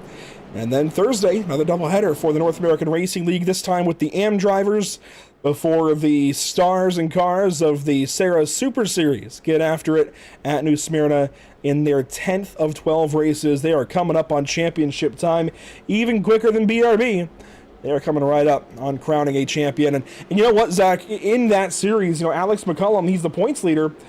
He's going to have to miss around. He's going to have to use a drop in the back end of this season because he is going down to Florida to race in U.S. Legend Cars NX Winter Nationals. And that's huge for Alex. That's an automatic drop because he's going to miss a race, I think, not this week, but the week after, I think. Maybe this week. I'm not really sure. Regardless, he's heading down to Auburndale to go run down there in his real Legend car. So he's going to miss the Super race. And that gives Cole Cabry, Josh Cottle, and those other guys a chance to be on their game. I think this Thursday, the next few Thursdays, are must-watch sim racing here on the channel. And I really want to go down to Florida, too. Still working on that. But I totally agree with you. These are going to be 3 big races coming up. The first race of the BRB Sundance Pro Series Chase Spa-Francorchamps with North American Racing League, and then New Smyrna with Pierce League Super Series. And I love that New Smyrna is the race up for Sarah because World Series of Asphalt starts this Friday. This coming Friday at New Smyrna, we're going to have so many different cars on the racetrack. We're going to have tour mods, late models, modifieds. I know I just said tour mods, but there's multiple different types of modifieds. What else we have? Super trucks. There's so much stuff going on this week. That's the idea. You can catch all of these upcoming broadcasts, though, on Pitstop TV on these platforms down below. Of course, if you're watching this broadcast currently, you're watching on one of them. Here we go. We're about to have 3 laps to go. Not quite a natural green-white checker, but we can have some if we need them. Into the restart zone. The iRacing.com safety car will head back down to the relative safety of pit lane. This leaves the hands of Chance Durheim on the button. There we go. He hits green. We're racing again at Daytona. Where are they going to go down to turn 1? Arthur moves down. Anderson to the inside of Durheim. He's going to bring the 42. They're all going to leave the 17. That is a big hang and drive for Chance Durheim. He is going backwards, and he is going backwards fast. A lot of people were dipping out early. I thought it was going to be a no-go, but it looks like it worked out. Vincent Arthur back to the top line, falls back in just as quickly, right behind the 3 of Tucker. Looks like he wanted to go to the top, but the run was not there. The top line is starting to form as we're going to have 3 wide behind these guys. Durheim slots in on that top line to prevent the 3 wide action, and they're going around. What a save right there. We're still green. Heads up racing all around. Cody Smith going to bring us to popsicle sticks. Chase Durheim, he's back in it. And a couple of Hendrick cars. Conover, Arthur, they're linked up on the outside. 3rd and 4th. There they go. Conover goes low. Attic to basement. Rochelle gets left to hang and dry up on the top side. You'd think there'd be some more help up there. No. They go by on the bottom line. And as they roll down the backstretch here at Daytona International Speedway, Vincent Arthur, Conover, they're working on trying to go and get that lead. Smith hanging on to it, looking on the back bumper here. This is going to be one heck of a show, ladies and gentlemen. Conover's looking around. He's looking. He's trying. Bumper to the back of the 42. The 24 rolls up. Here we go, Andrew. White flag is going to be in the air one more time around Daytona, presented by Whiplash Sim Cams. My heart's going. The 42 in control now. Cody Smith has a chance to win here at Daytona International Speedway, the world center of racing, but he's got 2 teammates right behind. Not teammates to him, but teammates to one another. Conover goes high. Arthur gets turned. The 24 turned. He's going to save it. I've never seen such a great piece of driving, but they're still racing for the win. Smith blocks down low. He's looking, playing Pied Piper. Smith is hanging on for dear life. He is working. Conover high. Down the top. Here we go. Here comes the 48. The 48 high, the 3 low, the 42 trying to hang on. It's going to be a drag race. They crash. They crash the 48 on the outside. Who's going to bring it back to the stripe? Far wide to the finish. The 4, I think it was Senior. I think it was Senior by 1/1000th of a second. It was by 2/1000ths of a second over Conover. Hunter Sr. wins it at Daytona in a 4-wide spectacle. What a way to kick off the season. What just happened? I don't know.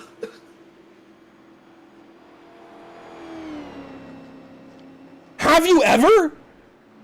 No, I never. There's no way I'd rather kick off a 2005 NASCAR Cup Series season on iRacing than with that line right there. And, you know, the Morgan McClure number 4 has a very interesting history at Daytona with Sterling Marlin back in the 90s. X-Pipes galore. And Hunter Sr. just... he needs to go get a lottery ticket. That was all of his luck. Every bit of his luck just went into that finish. I would certainly go get a lottery ticket. And per your question, have you ever... Well, your little boy's watching here, and he just said, I don't know. Apparently, that's what's been told. For a 3-year-old, yeah, that's a pretty accurate answer. Hunter Sr., I cannot believe that. Is he going to burn it down? He better. You got to after that. Polish victory lap at least. He's going to pull up here. He's got a couple of teammates in the race. The 04 and the 14, though, out early. They will not make it. He's burning it down. Yeah, there we go. The 42 is with him. That's Cody Smith, who ended up finishing 11th in all of that. Brandon Jackson made it back for a top 10. Galadulich in 9th. We'll, of course, go over your full results here shortly. That was unbelievable. And yes, Hunter Sr. down into the Daytona grass. That's the way to do it. Lady Andrew, I got chills right now. That was a freaking awesome race. I'll be honest. For a little bit there, I was a little concerned about the cautions. I thought maybe they were getting slightly out of hand. They were just setting up for one of the most epic races we've ever had here on the channel. And we're going to have to get a look back at what the heck just occurred here in just a moment. But everybody, catch a breath. Hunter Sr., what a view, burning it down in the tri-oval at Daytona. You know he's happy. Oh, I'm sure he is. Wow. Let's go back. Let's try to make sense of all of that. So this is... Let's see, is this white flag yet? This must be coming to white. Flag stand, watch Barney's hands. Yes, coming to white. There was a crash there in the back. We're not too worried about it. Watching the leaders. So right here at the white flag, Senior's in line in 4th. He's behind those couple of Hendrick teammates in Conover and Arthur who go high. Right there, Conover goes up, and then Senior actually is the one who gets into the 24. I don't think that's Senior's fault. I think Arthur kind of came down. Well, I know Vincent Arthur was not very I'm happy sure with was it whatsoever. He quickly took that car and towed it, going through turn 3, first in line on the top. Now Conover becomes first in line on the top. You see the bumper get to the back of the 42 from the 3 car. That shove by the 3, yeah. He was not lifting, but that derailed the entire thing. I don't even think that initial shove was the biggest cause. I think it was the fact that he just stayed into him. That's incredible. And the top 4 that were full wide across the line all crash. It's insane. Oh my goodness. What in the world? Down to the line here. Check this out. We'll slow it down. I don't know how he got there. I don't know how he got there just in time. But we've got a camera we save for these kinds of moments. And I mean that's the view from the wall. Let me back it up a little bit and slow-mo it down. Right there. Wow. That's incredible. That's incredible. Let me back this up. Right here. Well, I might have gone a little too slow. I went 16 speed. So 1 second's going to take 16 seconds. But they're creeping into the picture. Don't worry. I promise. Wait for it. There they are. I know it's motion blur, Zach. That's incredible. You know what? We can even do this and then do this. Yeah, that's impressive. What a finish. What a drive. How about this one? Taking one from the YouTube chat. Four wide finish, number 4 wins, and the call was from Andrew Cardinale the 4th. And Kayla's saying he stuck out his tongue. Oh my gosh, yeah, he did. Hey, when you hear Dad make a call like that, how can you not? I can't believe that. And again, I don't think Senior did anything wrong there. I think Arthur came down. Fantastic save by Vincent. I mean, that was incredible. And then the moves here, setting up for the run through 3 and 4. I'm going to tell you, though, I really think the 3 was his own downfall. I think Tucker worked against himself because he just shoves the ever-living daylights here out of the 42. If he had held gap, if he had just given himself a gap to get a run off the corner, it would have been a whole different race. But then it's these three wide. That's across the stripe. That's incredible. Gotta love it, man. What a race. What a way to get it done. Let's go back for the sake of just getting one more potentially really cool view. Trying to find it. Here we go. From the pit lane. Slow it down. Across the stripe. It's really, really close. Go to the 48. It's really, really close in. Maybe the 4 even. That's across the stripe. That's how close it was. He wanted Dynaco more. Unbelievable. I want one more view of this. Some one great more. Comments tonight. This will also give drivers a chance to breathe and be ready to talk to us. I am so in shock. Immediate highlight reel. The 81 down low as well. What a drive from him. We'll be talking to him in a moment. He finishes 3rd. That's just incredible. I cannot get enough of that, but we do need to get on with driver interviews. Let's get to it then and get through our race results here, Zach. A fantastic race, but we got to see where everybody finished. And of course, Hunter Sr., the first to the line, wins here this evening at Daytona. The NORA 350, or 375 rather, brought to you by Harpoon Designs. It all goes to the 4 car. 2/1000th of a second there per ATVO. Josh Conover has to settle for 2nd place, just like where he started. Kevin Baumler ends up down to the 3rd spot. Dalton Tucker, man, what could have been. I think he was his own downfall here tonight. He finishes 4th. Chase Durheim, also what could have been. Kyle Rochelle in 6th. Nicholas Pressey rather. It was good to chat with him sometimes out in the YouTube chat. He was a lot of fun. He finishes 7th. Ronnie Norman comes back for 8th. Gladjulich and Jackson, a recovery drive there. They finished 9th and 10th. Yeah, rolling on down through outside the top 10. Some coulda, shoulda, woulda for a few of these drivers, finishing in the 11th position. Cody Smith, he was leading all up until the last 100 yards, and well, that just turned topsy-turvy for the 42 car. Right behind him in the 24 is Vincent Arthur, who was going for the lead off the 2, ended up getting caught in a tailspin, and well, it was history from there. Cody Anderson finishes right behind in the 13th position with Logan Neal, Jake Christianberry at 14th and 15th, Chance Durheim right behind in the 16th spot. Then we get into the cars that finished 1 lap down or more. Wayne Sparks in that number 5 car with Cody Reeder in the number 19, that's 17th and 18th on the finishing order. That number 25 car of Matthew George, who was turned around backwards in his box earlier on in the race. That is going to be the 19th finishing position for the number 25. And then right behind him in the 20th spot, you find Ryan Houston in the 15, or in the 20th position. Thank you. 21st goes to car 21. Donald Knight persevered. Just about. halfway through the field. He moved up quite a few spots from where he was earlier in the day. Dominic Pazzini there in 22nd. Brad Fulham, Adam Kulikowski in 24th. He was added to the roster today. So ultimately not that bad. 24th, not great, but he's going to be looking for more spots out at California next week. Kyle Tubb there in 25th. Nick Gillis. I had to figure that one out on the fly. Kane Hoy in 27th. LJ Hernandez, Dustin Kleba, and John Skavnicki. That one's going to trip me up all season, I feel like. That is your top 30. I mean, storylines all throughout.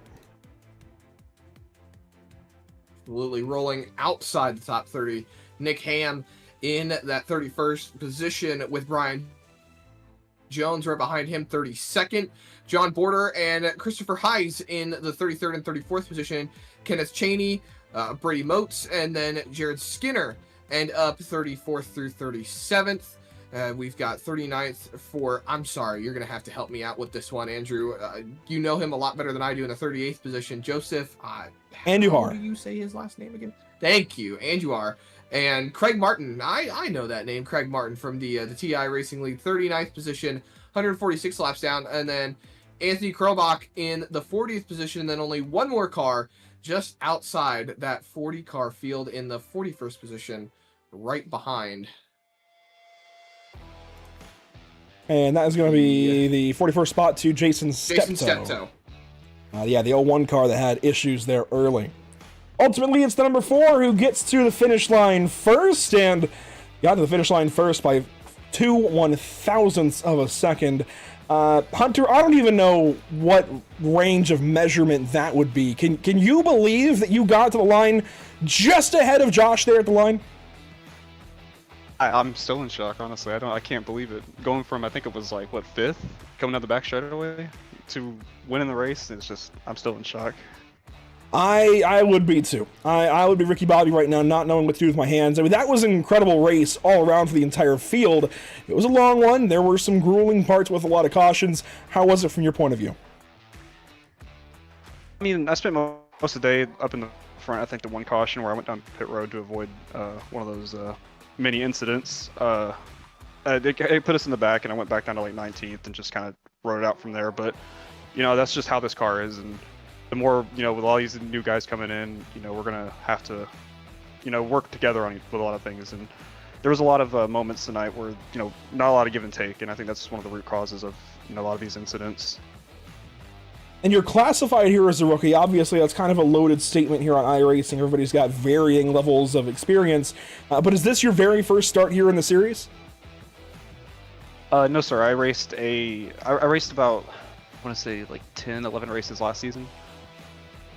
So just enough, I suppose, to not quite be considered a veteran just yet. Well, it was a lot of fun watching you drive to the end there. I mean, off of turn 4, did you expect that? I think you were still like 4th off of 4.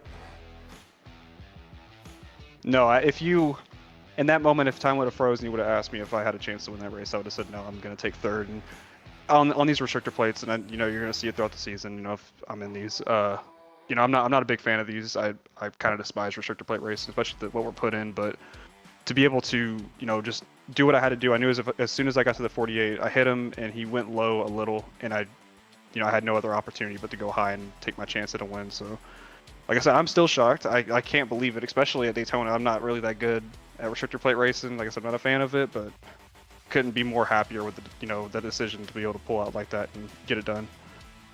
Well, you played all your cards right here today. I'm sure you wish you could relive it over and over like Groundhog Day, but congratulations regardless, Hunter. I'm still reeling from that finish. It's going to have to go on our social platforms. That was insane. Congratulations. Yes, sir. Thank you so much. Or do we give shout-outs? Or absolutely, okay? Go for it. Yes. So, on the sponsor, we have a sponsor named Juicy Spider. Amazing group of guys. Donald Kite's in here driving a Juicy Spider. Jared Skinner. We have Mike, Mike, Nicholas, Mike's wife, Andrea. All of them are absolutely amazing. Great group of people. Not only on the track are we competitive in what we do, but off the track with the editing and YouTube, everything is just amazing. And big shout out to Highside Podcast and Splash and Go Graphics for designing these cars with Jared's car, my car, and Donald's car, and Kyle Tubbs' car. he's amazing. So if you need a paint scheme, go to Splash and Go, hit him up, and he'll get you taken care of. And big thanks to you guys for coming over here and broadcasting. I'm super excited to go back and watch this, and I know it's gonna be a lot of fun. So thanks. I know there was one point where we were kind of critical of you, but I mean, it's part of it. You got through 150 laps later. You're the race winner. Congratulations. What was I doing? Oh, did I hit some? Was it when I hit the 8? Possibly. Yeah, I mean, he was the one that came up and hit the 8 on that behind the 15. Came out and hopped up to the high side. Yeah, I thought he would have stayed high. You know, huge apologies to Brady. I'm so sorry if he's watching, and all of his fans and everybody that he's associated with. I'm so sorry. I don't want to hit anybody or make any enemies out here. I like all these guys and respect every single one of them. And huge apologies, and you know, I'm gonna go back and get a good laugh at it on the broadcast, I'm sure. Well, yeah, there's definitely going to be a lot of broadcasts to go through. It was a fun one this evening. Again, Hunter, congratulations. We're certainly watching for Car 4 the rest of the season. Sir, you guys have a great night, and thanks for having me up here. Absolutely, Hunter Sr. with a race win this evening here in the NORA 375 by Harpoon Design. Zach, it's Josh Conover that comes to the line second, but not by much. Looks like Hunter Sr. wanted Dynaco more out of that one, but Josh Conover rolls in second place by 2/1000ths of a second. Buddy, did anybody tell you that Brad Keselowski was the one that made it having the phone in the race car famous in 2012? We didn't have cell phones in 2005. You're floating between different things going on throughout the race. You gotta be a trendsetter, you know? I mean, somebody's gotta do it, right? That they do. Well, tell us, man. You were so close, coming to the line, 4 wide finish. Almost had it, just barely missed it. What do you think you could have done differently to have maybe just a hair in front more at the start-finish line?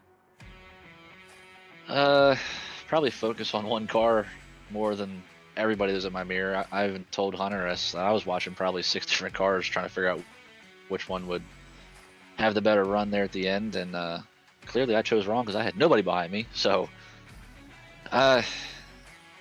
heartbreaking for sure. Looking at the record books, actually, this is the tied for second closest finish in NORA league history in overall, and the closest finish in our retro series. So I guess we can be in the record books, but we'll be the bridesmaid tonight. Always the bridesmaid, never the bride. That's what they used to say about a lot of drivers racing in the NASCAR Cup Series. But, how do you feel like this sets you up going into the rest of the season? We roll out of Daytona and go and follow along with the 2005 schedule with a few little discrepancies here and there, but some really great tracks to look forward to. Do you think maybe you're going to be looking forward to, as they say, going to a real racetrack next week? For sure. I mean, I consider myself at least a decent super speedway racer. I tend to typically find myself in the right spots at the end most times, but yeah, for sure. I mean, like you said, it's 05 schedule, but we're kind of throwing our own twist on things, kind of controlling NASCAR, how we want to, so to speak. And the couple changes you see are the changes that the team owners wanted and voted on last year. So yeah, there's a couple tracks I got circled. Definitely next week. I actually love Auto Club. Hopefully we can get some more 5 wide and have some guys rip the fence or roll the bottom or even run the middle or something. So hopefully we can get some stuff cleaned up and have you guys actually watching some racing and not some eye pacing, as everybody calls it. And hopefully have another exciting finish and an overall good race next week. Oh, we saw some good racing. You guys definitely put on one heck of a finish for us, and I absolutely cannot wait to see what you have in store for us going into next week. Congratulations on your second place finish, and we're looking forward to talking to you again, hopefully in the top 3 or even in victory lane next week. Congratulations. Thank you. And real quick, shout out to Harpoon Design. Brantley, appreciate him coming on, being the title sponsor this year. It means a lot, and hopefully we can keep the ball rolling with him, and like I said, have a good season. Absolutely.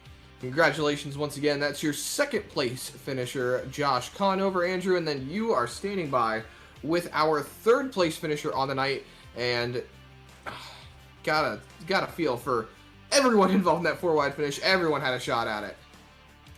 And I want to say Kevin Baumler certainly had one of the highest lap lead totals. I'm not sure the exact number for everybody across the board, Kevin, but you let a lot out there in the 81 car, which certainly tracks for a DEI car with that number on it. What was it like from your point of view just getting to the last few laps?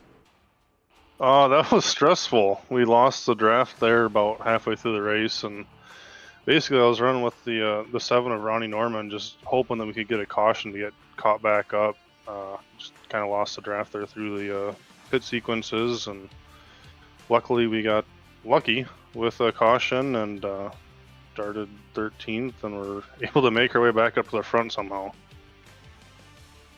And you get up front just in time to battle for a win. When we got that final restart, did you think you had a shot to go for the win, or did you think you were too far back? I wasn't sure. I knew it was going to get a little wild there the last couple laps. Honestly, I was just looking for my teammate Dalton.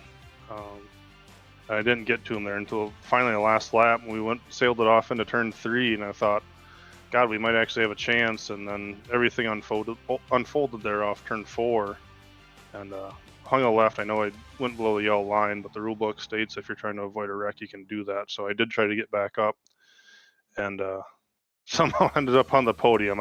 I'm still shaking a little bit, but yeah, that was wild. That's beyond understandable. California next up as we begin a string of intermediates, as is per usual for a NASCAR calendar. I think it's California, then Las Vegas. But, getting to, as they say, the real racetracks, how do you feel about your chances this season? These cars are a beast to drive no matter where you go. Yeah, they're definitely a handful to drive, and the intermediate package with these cars is a lot of fun. I'm looking forward to the rest of the season. Got a lot of great teammates and support behind me. I think, between me and my other 3 teammates, we're all capable of running top 10, top 15 every week. So I think that's the goal. And, the end goal is to obviously make the chase and make a little bit of noise in that. This is certainly a good start, at least for you. You and Dalton, I would say, both finishing up front. This is a good start for the two of you. Best of luck the rest of the season. Obviously, a high note here. Could have been a little bit higher, I suppose, but a really good way to wrap up race number 1.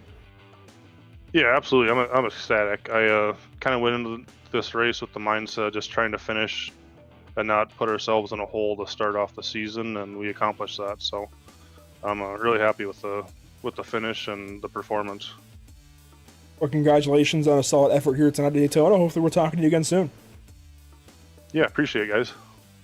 There you go. Kevin Baumler with a big finish here this evening at Daytona International Speedway. And Zach, one more time, there's a look at the finish. That's incredible.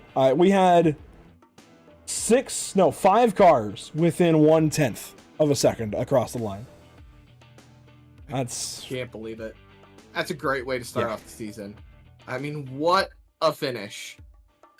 And then there they go, careening down into the grass and the apron. I mean, the 3-car taking the road course, looking like an LMP2 at the beginning of the Rolex 24.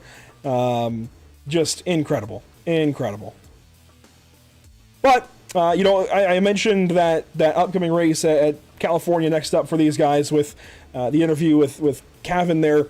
That is what's next up for these drivers. California Auto Club Speedway. I'm trying to find the schedule graphic. There it is. It's been a long day. So California next up, Las Vegas, Atlanta. 3 intermediates for these guys to stretch their legs and really get a handle on these race cars before we go short track racing back-to-back at Bristol and Martinsville. It's Texas and Phoenix then later on in the spring. Talladega is our next return to this style of racing. Oh my gosh, Darlington. I can't wait to see these guys wrestle these cars at Darlington, then Richmond, then Charlotte. That's going to be a lot of self-spins, I think, certainly in these guys practicing for those 3 tracks.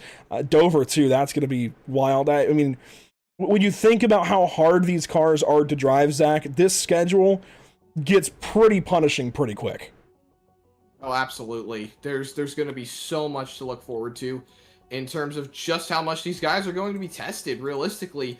I mean, there's some pretty tough tracks to drive in these cars, Bristol notably being one of them. I think Charlotte's a pretty tough track to drive in terms of tire conservation. That's what I was looking for. Tire conservation. Pocono is going to be a tough track to drive. Talladega, another super speedway, is going to be incredibly difficult for these guys to drive. Or how about Atlanta? I'm ready for Atlanta. That sounds like it's going to be a fun race. And yeah, looking at the chase, the Harpoon Designs NORA Retro Cup chase, I'm excited. It's, I mean, New Hampshire, the flat 1 mile track, just the one date there this season. But then Rockingham, obviously that's going to be a battle of attrition all night long. Talladega, but then you get back to intermediates with Kansas, Charlotte, Atlanta, Texas, obviously Miami to cap things off. It's a lot of intermediate racing. That's where these cars seem to thrive, and we've got a lot of it here this season. It's within that intermediate boom for the NASCAR Cup Series, and we are reliving that here this season with the NORA Retro Cup. But looking at what we have upcoming, Zach, back to this graphic one more time this evening. It's a healthy helping. Boy, we've got our hands full tomorrow night with the BRB Sundance Pro Series at Michigan, and that doubleheader on Thursday is always wild with North American Racing League GT3 cars at Spa, followed up by Super Lates at New Smyrna. It's going to be a wild week of racing, some calm over the weekend perhaps with the Super Bowl and all of that, and then right back to it next Monday at California. Absolutely, and so many great places to follow along with all the action here on Pit Stop TV. You can always tune in at pitstoptv.com to check the schedules and everything going on with every series that we cover here, as well as facebook.com/pitstoptv, instagram.com/pit_stop_TV, tiktok.com/pitstoptv1, twitch.tv/pitstoptv_, youtube.com/pitstoptv1, and x.com/pitstoptv_. Andrew, I am so ready for the action that is coming up, and I can't wait. I absolutely can't wait. By the way, since it's getting mentioned out in the YouTube chat, go Patriots. But Vincent Arthur is going to be today's driver of the day, brought to you by the North American Racing League. How about that, Zach?